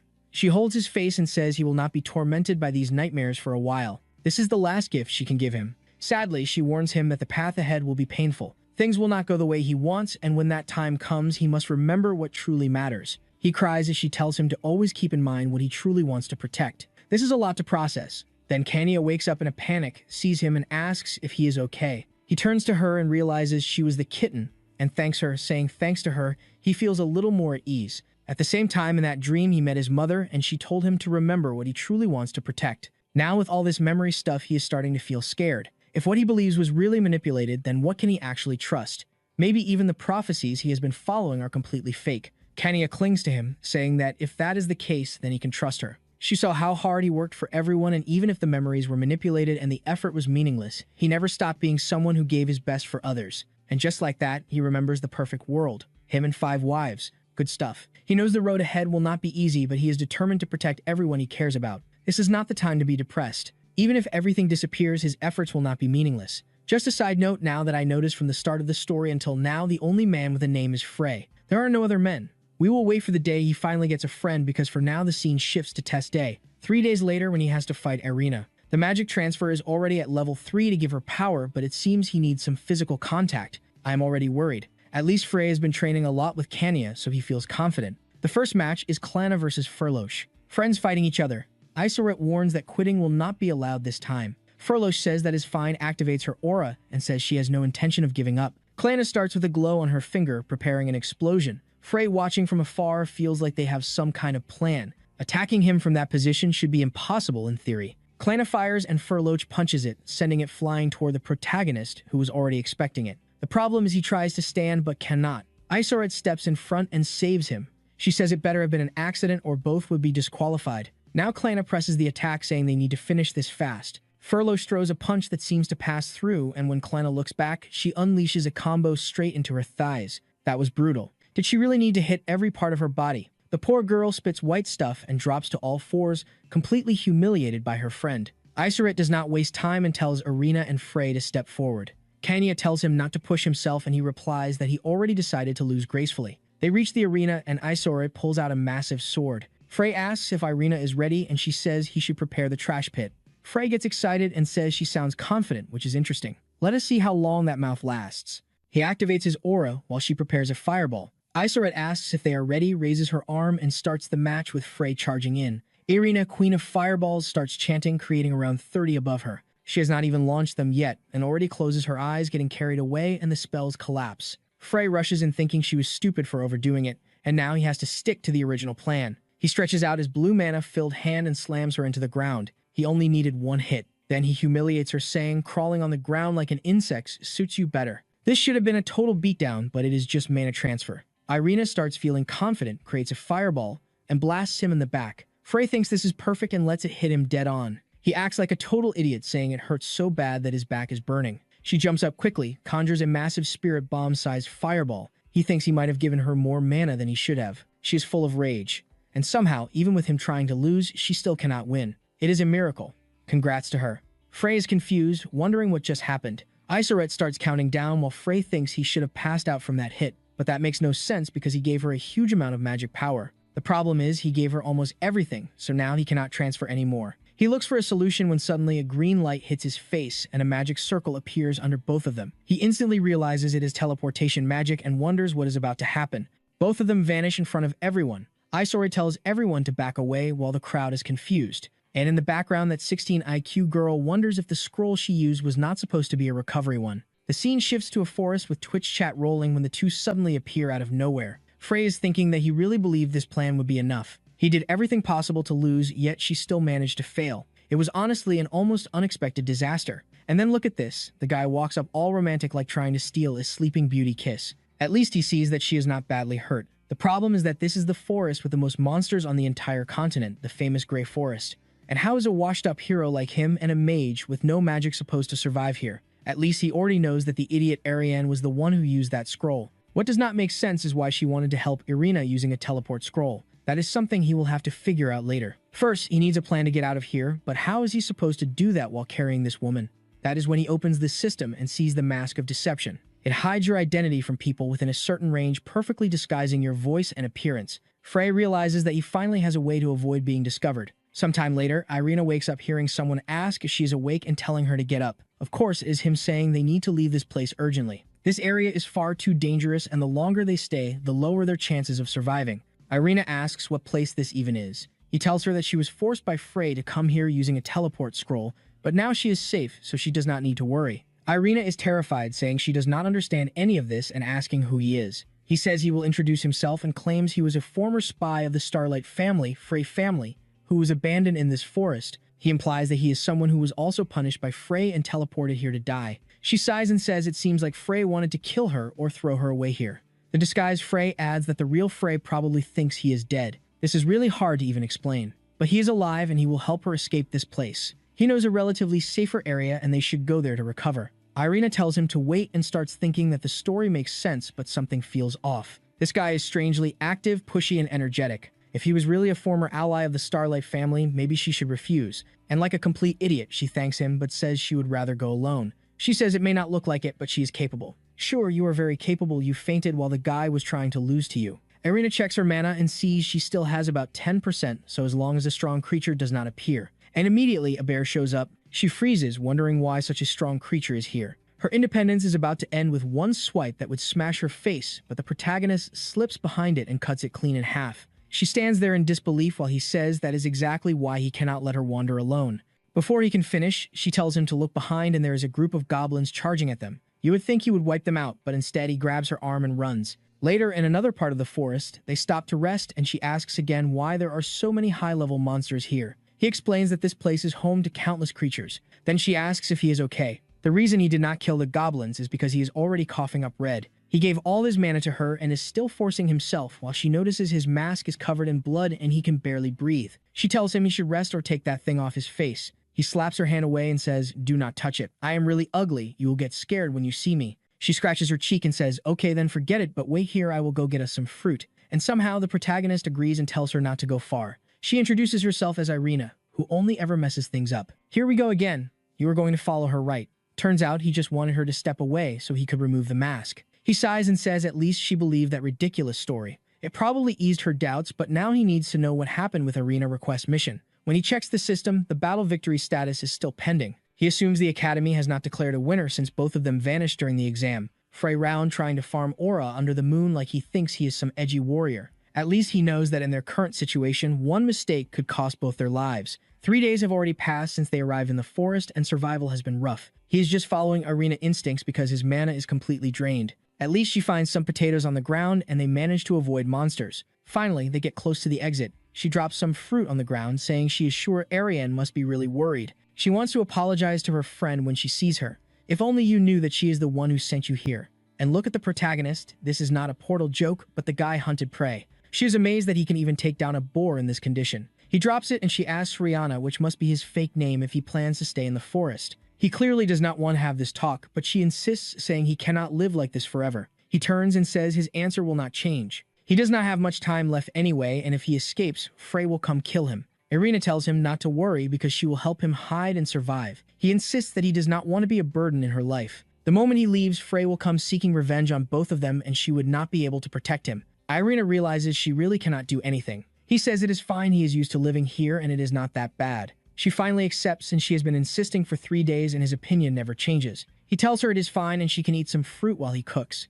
She feels bad about abandoning the person who saved her life, but he must have his reasons. Then Frey finds an ice dragon fruit and says he used to eat these as a kid and they are delicious. Irina asks if he really ate that as a child. This fruit actually has another name. The one who came up with ice dragon fruit was Frey himself when he was younger. Irina knows that not everyone should know that, and just as her suspicion starts, an earthquake hits. Frey immediately realizes the worst possible scenario has occurred. This place is not only home to powerful creatures but also used as a dumping ground by the Demon King. Modified creatures, failed chimeras, experiments, all kinds of things end up here. He can handle most of them except this one, the Black Golem, which even groups of high-level creatures cannot defeat. He draws his sword and says he cannot fight while protecting someone, so while he holds it off, she needs to run. But she just stands there, hesitating, and he asks why she is still there. At least the Black Golem is still dormant with energy absorption at 21%. This boss absorbs the energy of those it kills, so at this point it is not at full power yet. The real problem is that Frey cannot use Star Mana because that power belongs to the Starlight family. But then the Golem scans both of them and starts the elimination process, firing a laser. The protagonist has to save the idiot who should have already run away. He is yelling for her to leave already. Of course, she stays and gets in the way. He plays the mental card and tells her that only she can take revenge on Frey in his place. And it seems she already knows because she mutters something like, "It really was a misunderstanding, I saw you as a piece of trash." Frey does not get it and she tells him it is nothing and that she was just talking to herself. Then she thanks Rihanna and says she will never forget this debt, not even when she dies. Did Kenya tell her, or how does she know? I am honestly confused, but she runs away. Frey thinks he is acting perfectly and that no one will figure out his plans. Now things finally get easy because the moment she is gone, he can use Star Mana. The Golem detects an emergency, but Frey charges, first activates his mana and slices its leg, making it fall sideways. The balance system starts searching for a countermeasure and Frey knows he sealed its movement for now. The monster activates Method B, one and a missile launcher appears, firing a barrage at him. Frey is forced again to use Star Mana and sends a flurry of slashes into the sky. The Golem stands there, looking almost sad and barely affected. Frey realizes it keeps switching attack forms non-stop. At this rate, it is only a matter of time before it becomes fatal, so he needs to destroy the core fast. The target data updates and Frey is recognized as a Class 1 target. Self-destruction activates instantly. I thought the mad thing would retreat, but instead, Frey charges in, saying if he does not stop, this arena will also be in danger. He jumps and drives his blade in upside down, landing a direct hit straight into the core. Energy explodes and the entire forest is swept away. The Golem energy runs out and so does Frey energy. The mask falls. Please, Arena, do not show up now, you will kill the boy. He sees a crow flying overhead and knows it is a reconnaissance creature. With that much noise, it was inevitable. It would be strange if no one came to investigate. The problem is Arena cannot find out or his identity will be exposed. He has to leave no matter what, but when he tries to stand, a breeze hits and his body gives out. Under the moonlight, someone saves him. When he opens his eyes, he sees Kenya looking beautiful as always. She tells him not to worry and that she handled everything. She even prepared a carriage nearby to take him back to the dorm without drawing attention. He tries to say he is counting on her but passes out.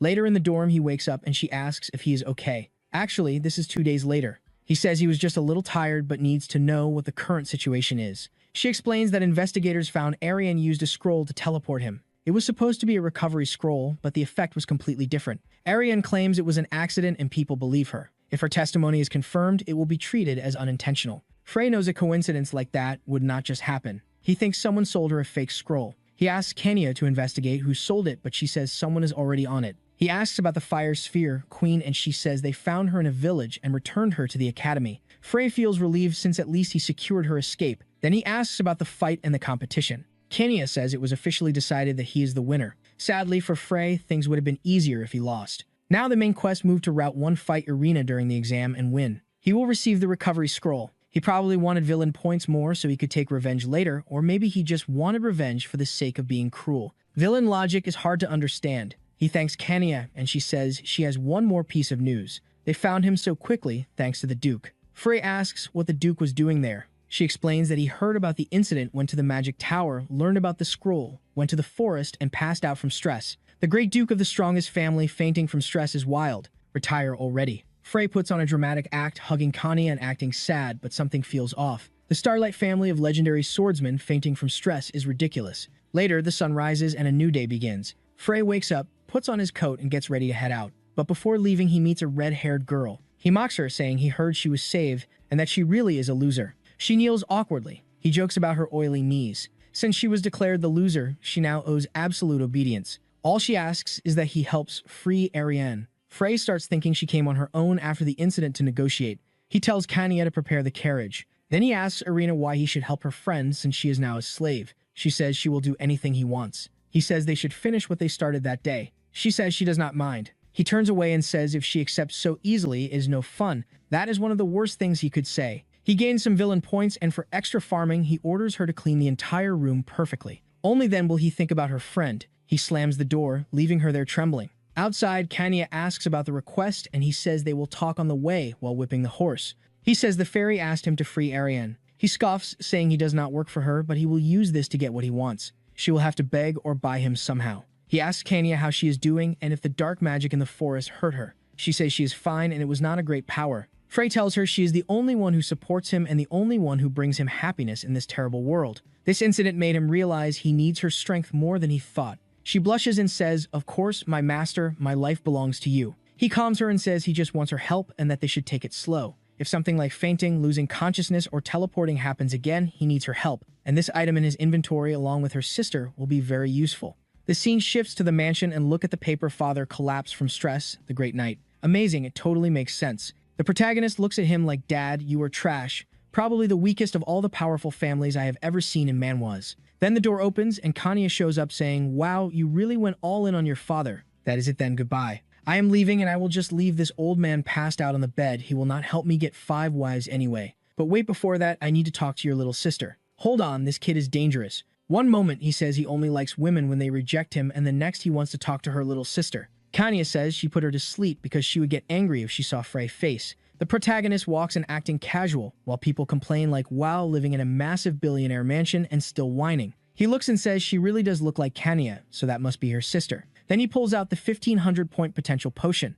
This basically awakens a person's true talent. Unlike Kanya, who exhausts herself and even sacrifices her life with dark magic, Katia has the ability to control and suppress dark magic. She can also control the dark magic of others, and he is sure this will help her. Since she is very young, only part of her power is awakened, and this potion will unlock everything. Look at this guy, smiling like, "Great, I created another little servant to help me in this world." According to the book, the effect should happen by noon, but suddenly someone throws a snowball asking what he did to Katia. The attack misses and hits him directly, knocking him into the wall, and there is another small girl in the corner asking if that was an aphrodisiac. "Calm down, please, it is not that serious, do not judge my boy." It is his sister Arya Frey calling him disgusting and telling him not to call her sister. She grabs him by the collar and starts yelling, saying he only thinks about indecent accidents even with their trash father passed out. Frey stares, thinking after all this time, this is what he gets when he sees her again. He endures the insults and then slaps her, sending her to the floor. He says, "Stop being ridiculous, that father collapsed on his own, he is weak. And that item is mine and I will use it however I want." He was talking about the girl and his sister says Katia is not his possession.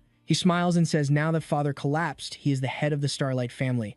This house Katia, her everyone here, he can do whatever he wants. She gives up threatening and tries emotional appeal, saying, "Brother, I miss how you used to be." He calls her filthy and tells her to leave because he cannot stand her crying next to him. Only 300 villain points that could have been 500. She cries, wondering what happened to her brother, while he thinks, "Wow, I am such a cruel guy, what evil acts I am committing for the sake of everyone." Later, he lies in bed, not caring anymore. He is used to this farce, but dealing with family is still annoying. Why is he suffering so much anyway? In his past life, he slaughtered people, cut heads, sent bodies flying, and now he thinks a few insults are a big deal. At least he knows he needs to abandon this sentimental side fast because anyone who has positive relations with him in the future will be punished. Someone calls him at the door and he asks if everything went well. She says yes, the process was simple and the effect massive. Before she struggled to control dark mana, but now it feels strangely easy.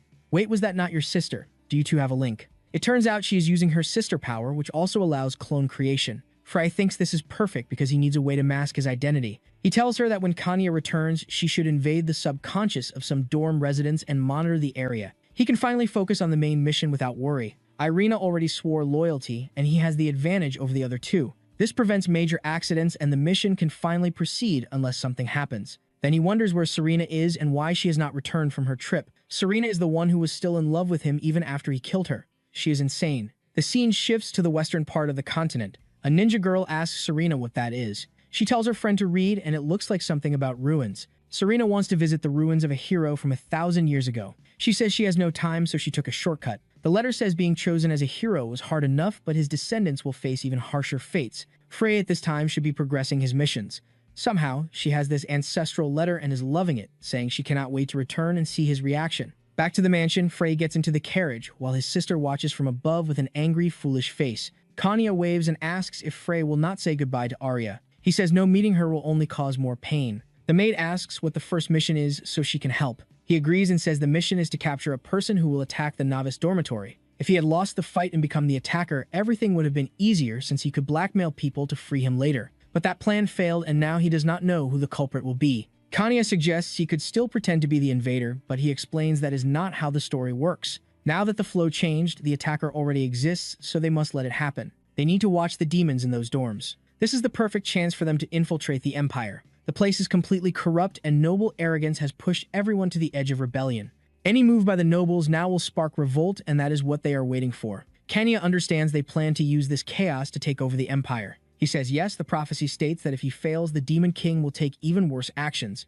Kenya says the hard part is identifying demons disguised as humans. He tells her not to worry because if they get a certain item, it will be easy. The scene shifts to an alley in the Empire. He already bought a demon detector that looks like something from Dragon Ball. He says it can detect anyone below the Demon King and his executives. Since the system already tracks high-ranked demons, this will not be an issue. She says the system helps, and he says it causes trouble, but sometimes it is useful. He asks if she started investigating Serena. Kenya says yes, she assigns someone, but Serena is extremely hard to track. If she wants to hide, they will not find her. Frey agrees, since she is now an heir of the Moonlight family as his wife and controls an imperial intelligence and assassination group. That promotion is insane. Buy one, get four. As they talk, he notices rat eaters on the ground. They seem to be some of the children previously captured by succubi. The kids complain that the money the masked man gave was not enough and call him stupid. Another says even if they had not used it, the adults would have taken it anyway because they are weak. At that moment, the protagonist realizes that the help he gave to the rat eaters meant nothing. The plan changes, and he decides to build an orphanage.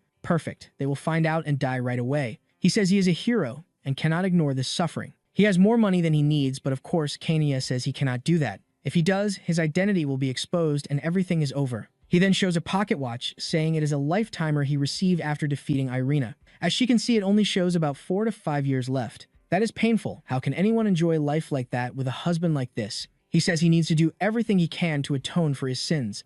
Kenya starts trembling with her face red, saying it is unfair, but if that is the case, then it is fine, and he can do everything under her name. The rat eaters receive some bread, and the protagonist watches proudly, saying at least they will have peace for a while. A while meaning until 7 at night when that bread is already digested. He says he cannot stay there because he has to go to the palace hall as his father representative. He feels calm because no one can flirt with him since he has a wife. Anyone who approaches he can just push away. Of course, it will not be that easy. The mother says it is dangerous that Serena from the Moonlight family is joining with the Starlight boy because that is too much power. Klana understands that, but what the mother really wants is the Starlight wealth. She grabs the door and says fine, she will obey and marry Frey. The mother says it better be so, or she will be sold cheaply. The girl leaves shocked, but her hand trembles and she says impossible. If she has to marry that trash, she would rather die. Back at the academy, they look at the watch and nothing reacts. Kenya says it is just walking around with the watch and she can handle it alone. He replies that there is not much to do and staying with her is more relaxing. She blushes and agrees, then says she has something to deliver. It is a letter related to an imperial event. The current emperor, Lycan Solar Sunrise, who is Klana father, uses his authority to order Frey to finalize his marriage with Serena and also marry his daughter. This is based on a vow of trust made 1,000 years ago between the first emperor and the ancient hero. It seems every hero has to marry a girl from the Sunrise family. Kenya says it feels sudden. He agrees and wonders why they suddenly bring up a 1,000-year-old prophecy. Then girls come running, shouting they want to marry Frey and asking him to dance with them. Kanya jumps in and drives them away, saying the young master already decided who he will be with and telling them to leave. As they leave, they swear they will marry Frey. The protagonist thinks if more people hear these rumors, it will be bad. It is better if this event stays quiet. Kenya agrees things are getting complicated, but says it might not be all bad. He was wondering how to distance himself from Serena when she returns, and now it might be easier. This is the perfect chance to step away. That girl, who stayed in love even after he nearly killed her, will not give up so easily. The scene shifts to the Academy library where Klana says there is nothing useful. She needs to check Secret Palace archives but cannot enter without her father's permission. She needs to investigate that vow and the excuse being used to force this marriage. 1,000 years ago, when the Demon King vanished and the first emperor founded the nation, two powerful houses helped greatly. The Starlight family defeated the Demon King and gained public support. The Moonlight family handled many hidden matters behind the scenes. Both gained privileges, and since then the emperor never interfered in their decisions. These houses supported the empire and relations were good, so why now is her father forcing this? As she thinks, Frey appears, asking why his future wife looks so thoughtful. She says he must be bored to come provoke her. He tells her not to glare with that ugly face because they will live together now. She says they have nothing to resolve and leaves. He says she should be more friendly since they are bound by the love of ancestors from 1,000 years ago. She is surprised he knows, and he says, of course, he read the manuscripts. The first empress was also in love with the first hero. She throws the letter down saying she does not care and waves goodbye. She asks if he really thinks it is fine to be forced to marry her. He replies that what he wants does not matter. The Moonlight family does not have that much power anyway. It might be easier to use her, and as she behaves, he might allow a little freedom. She thinks quietly while Frey believes he gave her a big hint because at the end of the page it says the vow is invalid unless everyone agrees. He is sure Clanna will notice and avoid the marriage. Surely that will happen. The scene shifts to a forest at night where someone approaches an abandoned house. Inside, Serena greets an old witch. The witch removes her hood and tells Serena to remember she is speaking to the head of the magic tower. Serena laughs and says witch is a better nickname.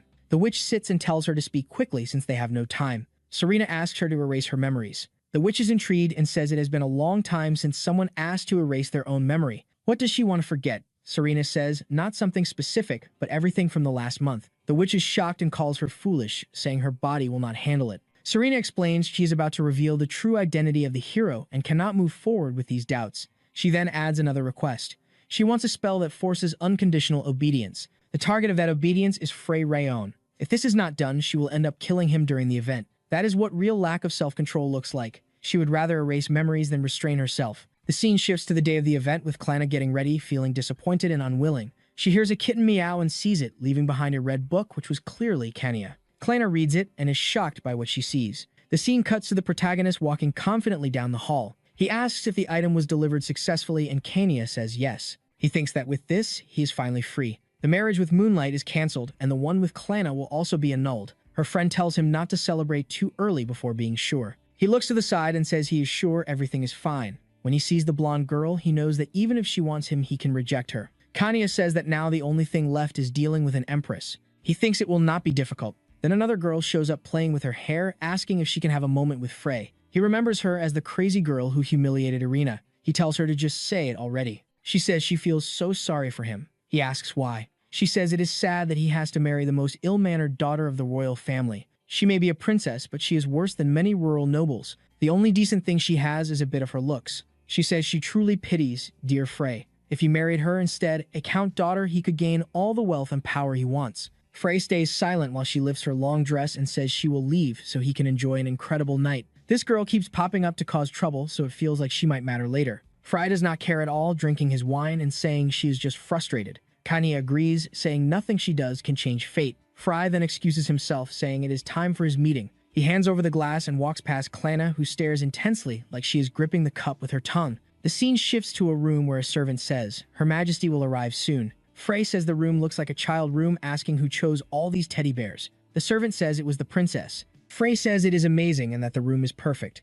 Someone enters apologizing for the wait. It is the Empress who asks how it feels to become a member of the royal family. She sits down saying he is lucky since now no one can stand in his way. Frey says that is a wonderful way to see it, but asks if the Moonlight family did not attack her. The Empress says of course not, they were honest and followed the rules. Frey understands that means they paid a lot and the Moonlight had accepted. He thinks it makes sense. 1,000 years ago they were righteous, but now they are driven by money. Even the marriage with the Starlight family had that reason. Frey says he was relieved because he never wanted that marriage anyway. The Empress laughs. Frey hands her a letter saying it is a donation in exchange for royal status. He offers 6 million and she is impressed. He says if there is no issue, she can sign. She reads and asks about the clause, saying Frey Rayon cannot be arrested for any crime except treason. He says he will work hard, kill enemies, and collect resources, so some protection is necessary. She says he is very cautious. He stands saying it is an honor to join the family. She points out the final clause, saying if the marriage is dissolved against Frey, the donation is void. He says it should not be a problem, but it is safer that way. She laughs, saying everything is perfect.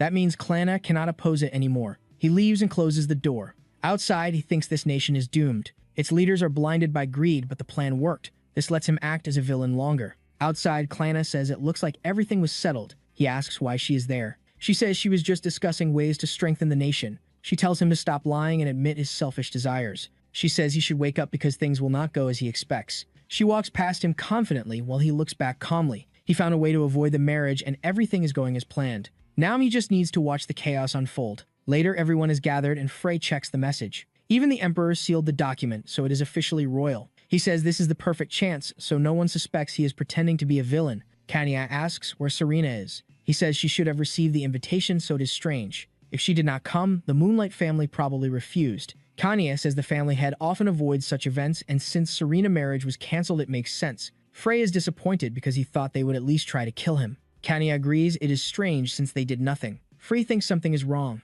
The Serena he knew always acted fast, but now she is quiet and watching. Kanya agrees and says they must stay alert. Suddenly, someone shouts, announcing the arrival of the Empire's Sunday. Emperor Lycan and Empress Raimi arrive. Lycan announces the marriage of the third princess to Frey Round. He yawns, saying it follows a 1,000-year-old vow, and tells Raimi to explain. She calls Frey, Rayon, and Clanna Stellar forward. They face each other. The Empress asks Frey if he accepts the blonde princess. She asks Clanna if she accepts. Clanna bites her lip in anger and shouts that she refuses. Everyone gasps. The Empress tells her to be silent, saying she has no authority to refuse. Clanna says that without mutual consent, the marriage is invalid. She asks if her father disagrees, and he says things are getting interesting. He looks bored and uninterested. Clanna says she discovered she has the right to refuse, and that is why she stayed silent. The Emperor says the Empress forgot that consent is required, and even he cannot defy the ancient oath. Since Clanna refused, the marriage is invalid. He asks Frey what he will do. Frey smiles and shouts that he cannot accept it either. How could he accept something that breaks a heart? Unreturned love is the greatest pain. If the princess cannot be happy, what can he do? It is time to say goodbye. The Emperor laughs, saying Frey is generous and that this outcome helps everyone. He apologizes to everyone who came to watch the wedding and says it is unfortunate, but at least the party will continue. The princess suddenly snaps and starts yelling insults. Frey tells her to calm down and suggests they talk about the contract that failed. He says she will have to return his 6 million and that sadly, the clause saying he cannot be arrested will remain active. He says that is how it is and that he's leaving and says goodbye to the princess and the Empress. The clueless mother is confused and says she knows she has to return the money but thinks the immunity clause should be cancelled too. Frey walks away thinking she should have read the contract properly. He finally managed to remove that cursed wife from his life. As he walks, a demon girl teases him, asking if he is not going to marry the princess, and says it is cruel to be humiliated like that in public. She says if he wants, she knows a very obedient blonde girl. He raises his hand and flicks his finger at her, which looks ridiculous. He should have just walked away. She starts yelling, asking how he dares humiliate her. Frey does not care and tells her to disappear and never speak to him again. He keeps walking while she keeps cursing, and he thinks she really is disgusting. He then sees Kania, who immediately turns serious and says something terrible happened. He is shocked because she rarely loses her composure. She says a love letter arrived from Miss Serena, who just passed by and said that if he does not go to the courtyard now to talk to her, he will be killed. Next chapter, someone holds a necklace and says that if it is used, no one will discover the identity. A crow puts it on. It looks suspiciously similar to the one the Empress was wearing. The Demon Queen appears, saying she is interested in the hero first mission. The scene shifts to the courtyard where Frey meets Serena looking beautiful and saying it has been a while. Frey asks what she wants since they are no longer engaged. She steps closer and says she only threatened him because she knew he would ignore her otherwise. She waves a fan and says she knows they are strangers now, but she decided to help him. She does not know why she must help, but she knows she has to. Frey tells her to explain. She smiles brightly and says she lost her memories. Frey realizes it is always impossible to understand her plans. She explains that everything from her trip over the last month was erased from her mind using magic. He asks who would do such a thing, and she says she asked for it herself. She asked the head of the magic tower and also requested a spell of absolute obedience that binds her to Frey. She reveals everything without hesitation. Frey is confused and asks why she would do that. She says she does not know, maybe to help him somehow.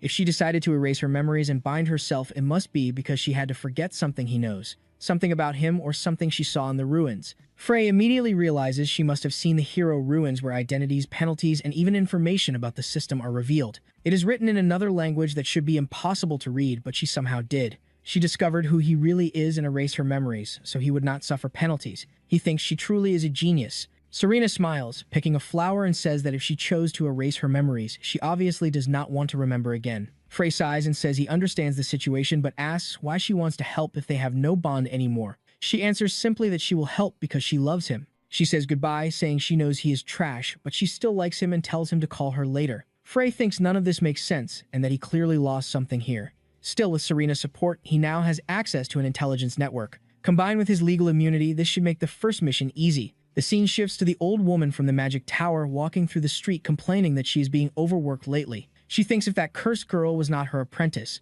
Suddenly, someone offers her bread. She tells the child to go away, saying she is busy. It is the little girl Frey saved who asks if she really has no time to eat. The old woman says that as the head of the magic tower, she has no time for anything. The girl looks impressed and asks why she came here. The old woman says she sensed strong magical energy in this area and came to investigate. She tosses a coin to the girl who asks if she can help with something and says she can use magic. The old woman dismisses her, saying lying is bad. Then the girl opens a magic circle in her hand and energy expands. The old woman is shocked, realizing the magic she sensed came from this child. She activates teleportation and takes her to a forest.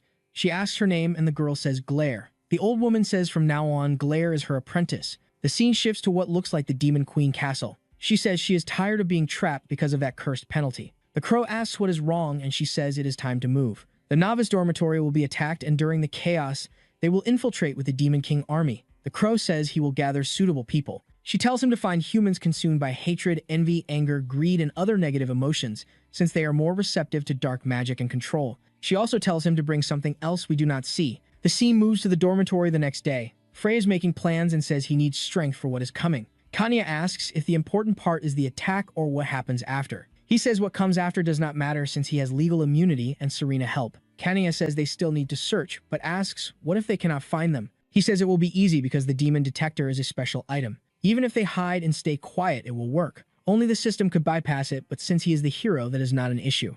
Kanya says the item seems impossible to fool. He tells her not to worry. Suddenly, the door opens and the purple-haired woman appears. Kanya immediately tells her to leave and not enter without permission. The shameless woman says she enters whenever she wants in her husband's room. She walks around observing everything while Kanya insists they were never engaged and that it never happened. Frey puts his hand on his face and says he already told her he will call her when something is needed. Serena stops and says there is something more interesting he needs to know. She asks what Kanya is doing there. Kanya answers that she serves the Starlight family. Serena asks if she is planning to harm Frey and Kanya says she would never do that. Serena analyzes her expression and says that judging by body reaction and pupils, she is not lying.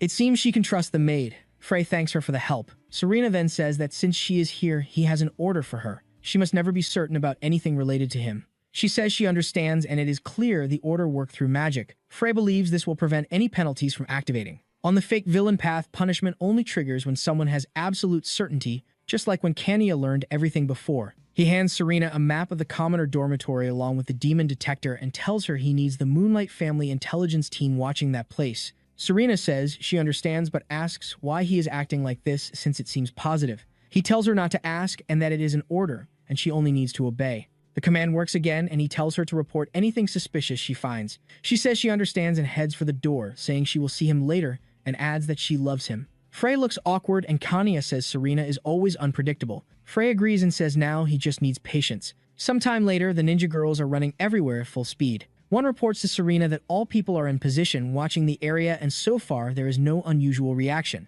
They also place demon specialists, so it is only a matter of time before the culprit is found. Serena thanks her, and the ninja disappears. While Serena feels confident in her plan, the Demon Queen Crow watches silently and notes that the person shows no emotion. The Demon Lord said that anyone could be the cause of the problem, but it must be someone capable of casting a powerful dark spell to break the Demon Lord chains. Someone who could draw a magic circle and sacrifice the entire dormitory. The goal of attacking the dormitory is sacrifice and release. Right as this becomes clear, we see a girl walking around furious cursing Frey and saying she never imagined she would be humiliated because of that trash. She thought he was special just because he was a bit handsome. She swears she will find his weakness and take revenge. The crow senses these emotions and says it found the perfect target. It flies beside her and its feathers touch her body. It asks who this malicious human is. Blushing, she answers that she is a servant of the Demon Lord and will attack the entire dormitory. The next day, Frey only sleeps and wakes up again and again without saying much. They sit down for breakfast and Kanya asks about yesterday. Frey says he wants to take Kanya shopping and eat something nice. Kanya turns red and asks if this is a date. Suddenly, the door opens and Serena calls Frey, saying there is suspicious, dark energy coming from that dormitory. They look at each other and understand the outing will have to wait. When they arrive, the dormitory is covered in dark aura, and Frey knows this is not something an ordinary person could create. He asks Serena what happened. She says the investigation team detected nothing, but suddenly, this morning, the energy started spreading. Frey asks if any nobles entered the area. Serena looks confused and asks why he mentions nobles since they were only watching the commoner dormitory. Frey realizes he messed up and forgot to say nobles could also be villains. The strange part is why the detection did not activate. He decides to think about that later because stopping this now is the priority. Kanya wants to investigate, but Frey says there is no time. They must enter and capture the culprit. Once they identify the person, he will use the domination stone, which can manipulate minds once per day. Suddenly, all three crouch as people approach from afar. It is the familiar trio. Serena asks what is wrong, and Frey tells them to stay quiet. Furloche says she does not know exactly what it is, but she feels a malicious presence. Irina agrees something feels wrong, and they need to help the people inside. Frey understands why Irina is here since this is her dormitory, but he wonders why Kleina and Furloche are also here. It seems the three form a bond without him knowing, which makes things more unpredictable. Serena asks for an explanation, saying she cannot help if she does not understand what is happening. Frey tells Kanya to cast a spell to block the area so no one approaches. Kanya gets annoyed and casts it herself, saying it is easy, and now he better explain. Frey explains the plan. He will find the attacker, immobilize them, and use the domination stone to control their mind. Then he will reveal himself as the mastermind and receive the mission reward. It will cause chaos, but he has legal immunity and enough money to cover it. He does not need to explain anything to Serena since he can just give orders. He tells Serena he will enter the dormitory to find the source of the magic and she should not think too much and just help him. She says she understands. They move through the barrier and the corridors are flooded in red light. Suddenly, someone tells him to look behind. A massive dark worm appears. He expected mind-controlled humans instead. Frey reaches for his sword, but Serena steps in. She knocks the creature away and forces others to flee. She pulls out her fan and releases a purple galactic flash that slices through its neck and defeats it instantly. Frey is stunned because he did not even have to act. He then notices strange red mana and sees a pentagram drawn on the floor. Kanya calls him from another area. He goes there and sees many people unconscious. It seems everyone was affected by a sleep spell. He asks Kanya to enter their subconscious. She casts a spell, but something blocks her. This is strange because no one should surpass her in subconscious magic. Not even Furloche or a Demon King army member could do this. There is only one being capable of this, the Demon Queen herself. Kanya is surprised and Frey confirms that normally not even her high-ranking subordinates could do this.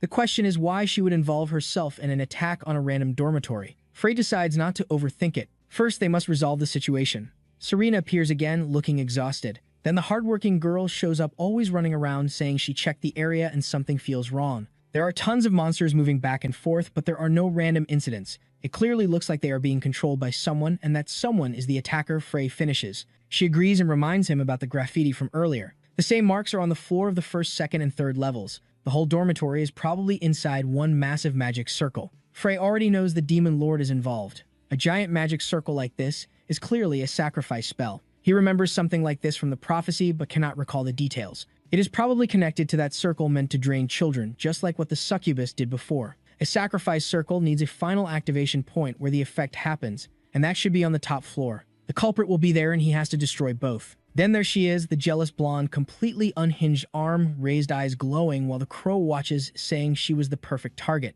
The stronger the negative emotions, the faster the circle completes.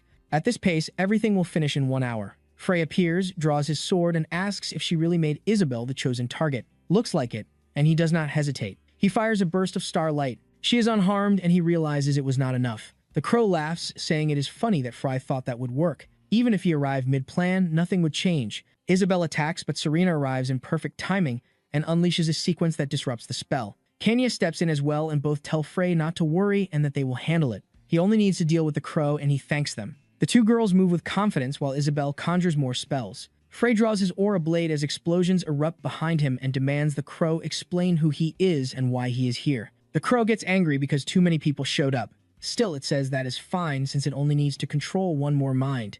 Bold move trying to control Frey. That would take more than that since his life is already perfect. Frey smiles and says they will see who wins today. He pulls out the stone and says he is certain of victory. The crow gets suspicious, wondering what that stone even is. Then it feels its consciousness slipping away and falls from the ceiling like trash. Frey thinks it was strangely disappointing. Isabel is already on the ground as well, completely knocked out. Kanya celebrates, saying it was not that hard and they did not even have to go rough on the girl. At least it ended quickly, and now they just need to deal with the magic circle. Then someone suddenly asks what he is doing there. He turns around and sees the familiar trio, again now joined by more girls. Kleina accuses him immediately. Irina is certain, saying, it is obvious. Furloche starts praying for strength to punish the sinner. Frey realizes the plan was way too smooth, so something had to go wrong. Kleina demands Serena and Kanya explain what they are doing there.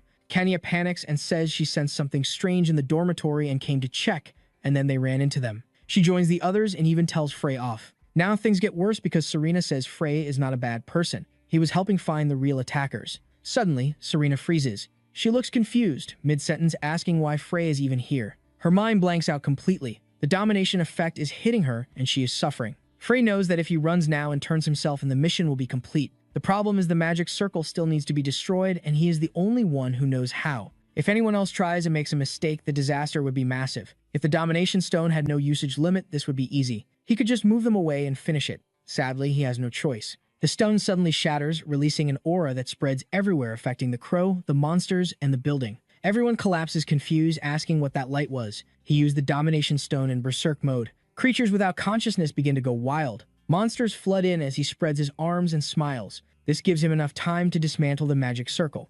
Clannad is screaming, saying the bastard is finally showing his true nature. But Kanya already knows something is off and asks if they do not feel how strange this is. Why would Frey, who always hides and moves in secret, act like this? He is being way too obvious for a villain who likes planning. The protagonist thinks she set up the perfect backup. He just needs to focus on his actions and let her explain everything. Then the crow that is being controlled by Frey lands on his head and says this useless guy is under his control. Kanya then shouts, saying now everything makes sense. That creature is the reason for the terrifying feeling spreading through this place. Clannad starts forming magic in her hand and asks if they are ready. The guy fires a blast of light and says they will decide whether he was controlled or not after they finish him. The protagonist is smiling, saying he is looking forward to them coming at him since that distraction is exactly what he wants, and the first creature charges forward, but Furlosh smashes it in the face. Or almost, since the girls are already surrounded on all sides. Clannad says they have to attack Frey because Kanya says they cannot kill the one who cast this or the monsters might stay out of control forever, so they have to break the magic and the circle. The blonde agrees with the plan, but Irina says she is not into it. Magic circles at this level are extremely delicate, and one mistake could ruin everything. Clannad says she understands and orders Furlosh to rush in and restrain Frey while they handle the monsters. She fires a shot, Furlosh slips past, and the protagonist reflects it with his blade. They face each other as she comes in to throw a punch that lands straight on the boy's sword, but she gets pushed back. He feels the pressure and realizes they are at least handling the circle carefully so it will not blow up. He is the only one who knows how to disarm it safely, but it would be even better if they stopped getting so close. Once again, he is forced to defend against an attack, and he is surprised. The angle is perfect, the speed, the strength, something is wrong. Turns out it was Serena who attacked, and while he praised her, he also says she should be even stronger. She says she does not know all the details, but she will follow the plan. He notices he did not even have to explain anything, and she already understood everything. That definitely makes things easier. Clannad goes for another attack, telling him to surrender, and the protagonist looks back, seeing the circle right there. He needs to mix his element, which is opposite to demon energy, to neutralize it. His mana starts dropping bit by bit, and he realizes it might shut down soon, while the crow keeps yelling that they are idiots and will never stop his incredible sacrifice. The girls panic, saying this is going wrong, while Serena says it is time to finish since most of the monsters are already dead. Furlosh asks for time to prepare a spell, while Irina stays in the back, watching everything, looking exhausted. The protagonist keeps smiling, confident the plan will work until he suddenly collapses, coughs up blood, and falls to the ground. His body starts giving out at this crucial moment, and they move closer. Furlosh warns them to be careful, saying he is just pretending, so they lower their guard. Clannad raises the light pistol, saying it is fine at this distance, she cannot miss. Frey says he will have to take the risk, use all the remaining magic to break the circle, and stay bedridden for a few days. At least Kanya should be able to handle the rest. He laughs at the blonde and says it is funny that she thinks she is faster than him. Mana starts expanding through the room. The guy stands up with wild swagger, stars, and demon energy exploding everywhere. He has completely lost it, saying that now everyone there will become offerings to the demon lord. The girls scream, telling Frey to stop, while he says it is already too late. An explosion tears through the room, smoke rises, and everyone watches, and when it clears, he is lying there unconscious. Furlosh notices the circle looks broken and is fading away. Serena kneels and says it really looks like the magic lost control and failed. Kanya relaxes, realizing what he did, and says she will handle the rest. She approaches the protagonist and says he seems to have passed out from mind control, and now is the time to capture him. Furlosh says they almost died, while Clannad celebrates that at least the bastard was captured. He really is the enemy. What they do not understand is why it failed. While everyone is confused, Irina stays in the back with her hand clenched, clearly realizing something. The girls are all talking about how Frey used his power and how none of this makes sense, while Kanya keeps insisting they need to take the boy to the hospital before he dies. Serena, on the other hand, is crying and holding him. What is going on? Why is everyone suddenly freaking out? The girls are all panicking, saying they noticed something. Noticed what? Tell me. Next chapter, Irina remembers Rihanna and says his tone always sounded rushed. He never showed his face and she thought it was because of an illness. But he also knew about the ice dragon fruit, which was something only she and Frey should know. For a brief moment, she wondered if Frey really was Rihanna. She quickly dropped that thought because that bastard of all people would never help her. But now she is wondering why. While watching Frey fight, she noticed how much he resembled that man. On top of that, the strange mana he was releasing kept weakening the magic circle every time it touched it. When the explosion happened, she covered her eyes and saw him fall, while the girls stood there shocked and moved closer. While they were talking about why this happened, Irina was just watching. That explosion happened because Frey mana expanded through the room and countered the mana of the magic circle. In the middle of the panic, no one noticed, but she clearly saw the circle being erased by his mana. She is sure the circle did not fail on its own and that Frey stopped it to save everyone there. But why would that disgusting bastard do something like that for everyone? And if that is true, then is he Rihanna? And why did Rihanna want to save her?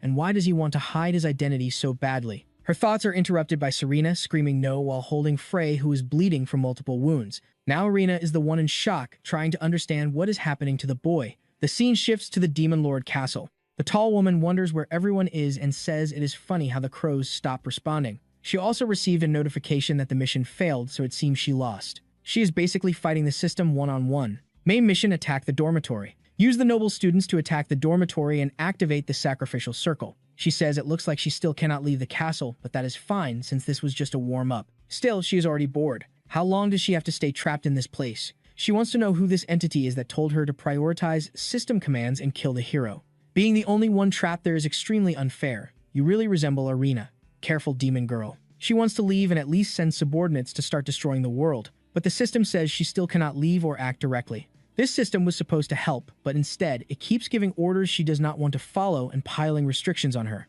The system replies, saying sorry and that penalties exist but the abilities would recover anyway, so it will release one. Duplicate skill released. Your consciousness will transfer to a copy, allowing you to act outside your body. She smiles and says she never liked one-sided fights. The only weakness of the copy is that it can only use 10% of her power per day. She says that is way too little, and the system responds that unlike her, the hero has no idea he is fighting the Demon King, so that makes it unfair. She says fine, then even if it is not her full power, it will be enough. With that, the sixth wife enters the game. The bitch arrives ready to destroy every chance the boy has, saying it is time to end any hope of victory he has. Meanwhile, we see the protagonist witnessing everything as he falls into the illusion limbo. His consciousness starts to fade and suddenly, he falls into a forest. The nightmares are coming back. He scratches his head saying something is wrong. He was in the dormitory just now, so why is he in this forest? He remembers this is similar to when he was with Furlosh. The dormitory was probably not erased completely, so he must be inside his memory or consciousness. All he wants is to not go through another terrifying nightmare. He hears something behind him, and when he approaches, it is Frey calling for his mother. He remembers that when he was very young, he hid in the mountains and got lost.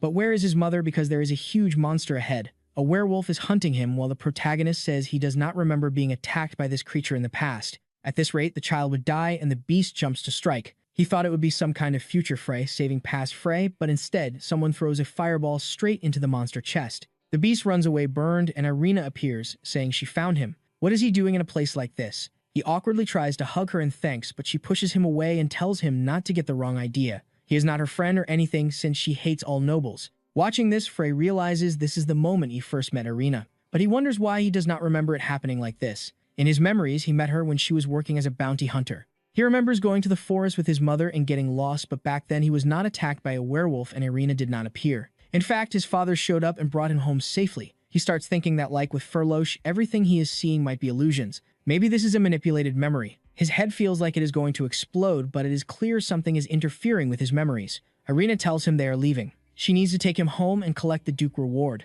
Frey refuses, saying his mother told him not to leave. Irina snaps and calls him an idiot, saying his father is searching the forest for him, so they need to go now. The two walk ahead while the real Frey is confused but follows to understand what is happening. Later, Irina asks how long he has been lost. He says about 3 hours. She calls him an idiot and says being stuck in a place like this, full of beasts, is extremely dangerous. She checks the map and suddenly says, wait, something is wrong. You said 3 hours, but this rescue request is from 2 days ago. He asks if she said something and she brushes it off. Another inconsistency appears. Frey says what he finds strange is that he does not know why he was hiding there in the first place. He was playing hide and seek with his mother and got separated, but he does not remember much else. Irina turns angrily and says she has no idea either and he should stop asking her. She adds that it seems his mother messed with his memory somehow. That twist hits him hard. Right then, they both hear a werewolf howl. The boy starts shaking in fear while she tells him to stop being dramatic. She says even if a whole pack shows up, she will wipe them all out. In the real world, that would not help much. In the past, she is acting tough. She talked all that big game, but the moment the first werewolf showed up, she completely froze with the beast right in front of her. The monster was already way more battered than the last one. Frey is in shock, saying it is twice the size of the previous one. Irina says, yes, the plan changed, run if you want to live, and she gets grabbed. Frey screams for her, but realizes the beast is not letting go. He clenches his fist, says he will not run, and starts throwing useless punches that do absolutely nothing. Irina is getting crushed like she is in a deadly handshake. She asks what Frey thinks he is doing, and he just stands there with a stupid look, realizing he is doing nothing. The werewolf stares at him, then suddenly leans in and starts sniffing him. The creature mutters something like, I have to fight, while Frey is confused, wondering why the monster is sniffing him instead of attacking. The more he looks at it, the more familiar it feels. He does not remember any werewolf in his memories, so what is going on? He collapses, saying he feels like he is about to realize something important, but the pain gets in the way. While the beast stands there approaching, Irina manages to conjure another fireball and blasts the wolf right in the ear. It lets her go and kicks Frey straight into a tree. It really would have been better to let it sniff you because now she gets slammed to the ground. She wonders if her life is really going to end in a place like this, when suddenly Star Mana appears and something smashes straight into the werewolf head. From the shape of the body, it is obvious it is a female werewolf. She reverts and turns into a tall, wild girl they already know. Irina is stunned, seeing Frey holding a branch, saying he will save her. The future sixth wife is shocked as Frey charges again. She tries to grab him, but something strange happens. The mana fails, she freezes and gets stabbed in the stomach. She coughs, blood hits the ground, and clearly gets beaten down. Irina gets up, wipes her face, and wonders how Frey can have that much power. If he was this strong, why did he not help from the start? He just rolls his eyes and passes out. Watching from the background, adult Frey is confused. The werewolf had the perfect chance to hit him, but hesitated at the last second. The headache, the feeling something is wrong. There is no way his mana back then should have worked on a creature like that. It only hit because the werewolf lost the will to fight for a second. One thing he is sure of, that creature knew who he was. Even in a berserk state, it could not force itself to attack. Everything fades into smoke, and he wonders if this is the end of the memory. He figures he will see what things look like outside, which must be total chaos. The scene shifts to the academy in Klana room. Furlough says she is back, and her friend says it has been a week, asking how Frey is doing. Furlough says, like always, no physical problems, but still unconscious. The blonde says that is strange and asks what they are supposed to do in the meantime. Furlough says they have to wait for him to wake up, but Klana refuses. She says they do not have that luxury, and while he is unconscious, they have to finish him.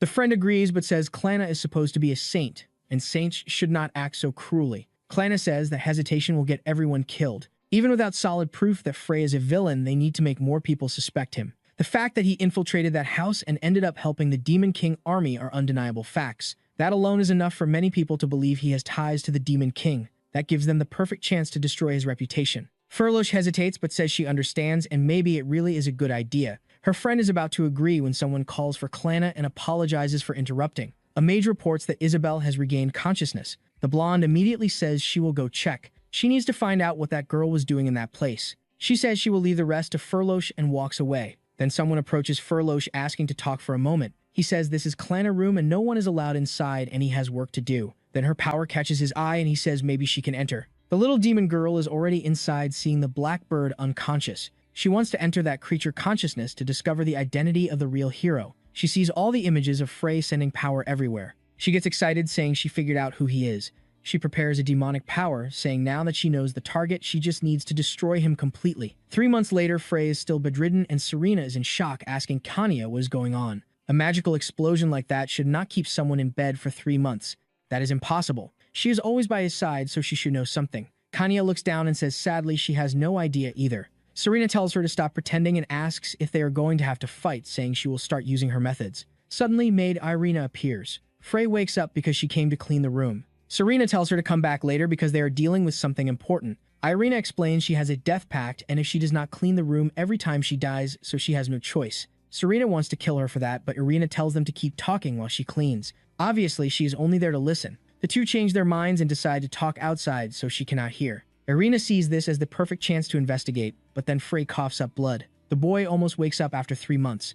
Nothing like a tall maid to do the trick. He wakes up saying, "Wow, I slept too long." She asks if he really slept for 3 months. He says 3 months is a lot, but in his subconscious, it did not feel that long. It was probably a penalty from the cursed system. A permanent debuff fate of the false villain. Someone figured it out. It cannot be Serena since her memories are under his control. That leaves 3 possible women. Which one was it? As far as he knows, none of them should know him well enough yet to recognize what he did. From the start, he avoided using his sword style and abilities to avoid being exposed. There was only one moment he could not hold back, and that was when he fought as Rihanna. Irina asks if she should call a doctor while he looks at her from a different angle, seeing how beautiful she is. He has no doubt she saw how he fought there and in the forest. Irina might be pretending, but she already noticed his identity. Just being noticed already hurts him. If she actually confirms it, he is in real trouble. He wonders if he should apply pressure to get answers. But that might be risky because if it is not her, he might end up passing out again. He will have to wait to confirm it later. Right then, the door opens and wife number 1 and 2 walk in calling for him. Serena panics and says, "Frey, do not get up, you are exhausted." But he immediately tells Serena and Irina to leave because he needs to talk to Kanya. They turn around and leave, but Irina notices that girl is obedient way too much. What kind of perfect wife is that? Once they are gone, Kanya stands there, not knowing what to say. He asks her directly, "Do you know who found out my identity?" She looks confused and says no because everyone is acting normal. Frey explains that based on what happened recently, the most likely one is Irina. She saw me fight in the forest, and even though I suppressed my abilities most of the time that day, I was not perfect. He says he is counting on her, and also asks her to prepare some food. Kanya leaves, and the system appears with a notification. Since he completed that mission almost perfectly, he should gain many points. Instead, a special mission appears. An enemy has discovered your true identity, and as a result, they received a beneficial buff. Frey is furious. He fainted because of that cursed mission and woke up already exposed. He calms himself, saying this was almost expected. From the beginning, the whole thing about the 5 heroines keeping memories of the past has been very unstable. He also finds it strange how calm those girls are considering they know he could destroy the world, slaughter everyone, and bring the Demon King army, yet they act relaxed around him. Frey realizes deceiving them is much harder than he thought. No matter how much he tries to avoid trouble, situations keep appearing. In moments like this, Kanya's presence is extremely comforting. He really likes wife number 1. She is motivated, saying she must move forward and give her best so the master lifespan will not be reduced. He was 4 or 5 before, and now maybe 3. Meanwhile, Irina walks through the streets deep in thought. Why is that bastard hiding his identity? Maybe she should ask directly, but that could be a trap and a fatal mistake. She needs to observe him closely to find out if he is truly corrupted. At the same time, Frey decides to let Kanya investigate before taking action.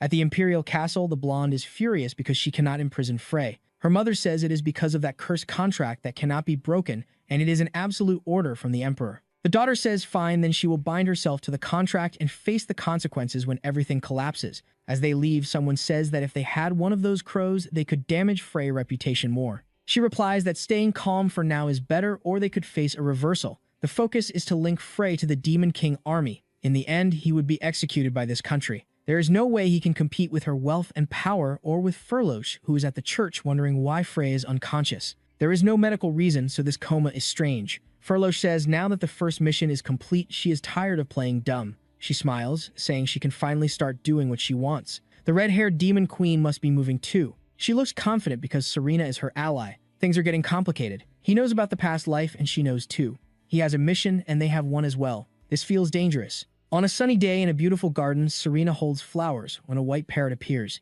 It lands with a message and activates a magic circle. The energy vanishes. As promised, I will return your memories. Now that her memories are back, she decides to play with the system. Without penalty risks, she can issue commands freely. The more this unfolds, the clearer it becomes that the only one who knows nothing is Frey. He clenches his fists, saying the road ahead is hard, but I will do my best. My goal is to have 5 wives, or rather to save the world.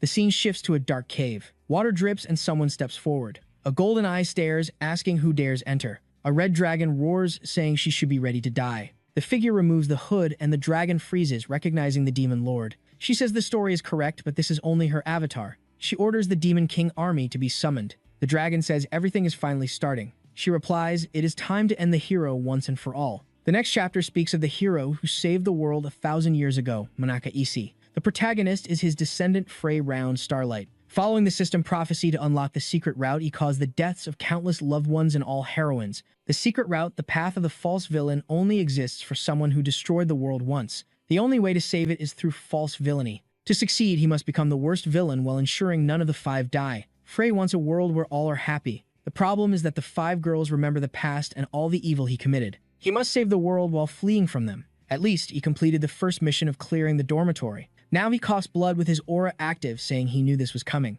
3 penalties were too much. He wakes surrounded by knights, saying a mission this hard right after waking shows the system cruelty. Skeletons rush him. He dodges, strikes, slaps, one neck, smashes another arm, spins through them, then dashes away, taunting them, saying he will never give up and charges back in. Before that, we rewind a few hours earlier when he was walking through the academy carefree while Furloach complained that if he kept stalling, they would never finish. He says he does not care, and the angrier she gets, the more fun it is. She glares at him and suddenly starts glowing, telling him he better remember one thing. Right now, he is under disciplinary punishment. Furloach changed clothes, or maybe it is just my imagination, but her belly looks more visible now. After the dormitory incident was resolved, the protagonist managed to avoid the worst punishments. But since it was a large-scale accident involving the Demon King, rumors spread everywhere and could not be fully suppressed. The imperial family that holds his contract tried to bury everything, but even with money and power, they could not avoid all consequences. Because of that, he was forced to help with preparations for the Sun God Orphanage Festival. During this time, he would be under Furloach's supervision. But as a false villain, he cannot actually help with the event, so he drags his feet as much as possible. He knows she is the supervisor, but she never leaves his side, not even for a second. It is starting to feel excessive. He turns to her and asks if she really needs to stare at him all day, saying she has other things to do, and she is a holy woman, so she should go help someone else. She answers that stopping him from doing evil in this world is more important because it would be far worse otherwise. He replies that attacking him like this after he was unconscious for 3 months is the worst thing she could do. She suddenly tells him to explain what happened in the Order basement. He looks confused and asks what she is talking about. Then she abruptly changes the subject and says to forget it. She already knows he is involved with the Demon King anyway. He is completely confused and tells her to forget everything she just said. While Frey is still puzzled about why she mentioned the Order basement, a system message appears. Important event: a terrible conspiracy is spreading in the basement of the Sun God Order. Investigate the conspiracy with Furloach and destroy the evil plan. If successful, you will receive the Awakened Hero weapon. Frey panics, saying this mission never existed in the prophecy book. What terrifies him most is the condition written below. If he fails, Furloach dies.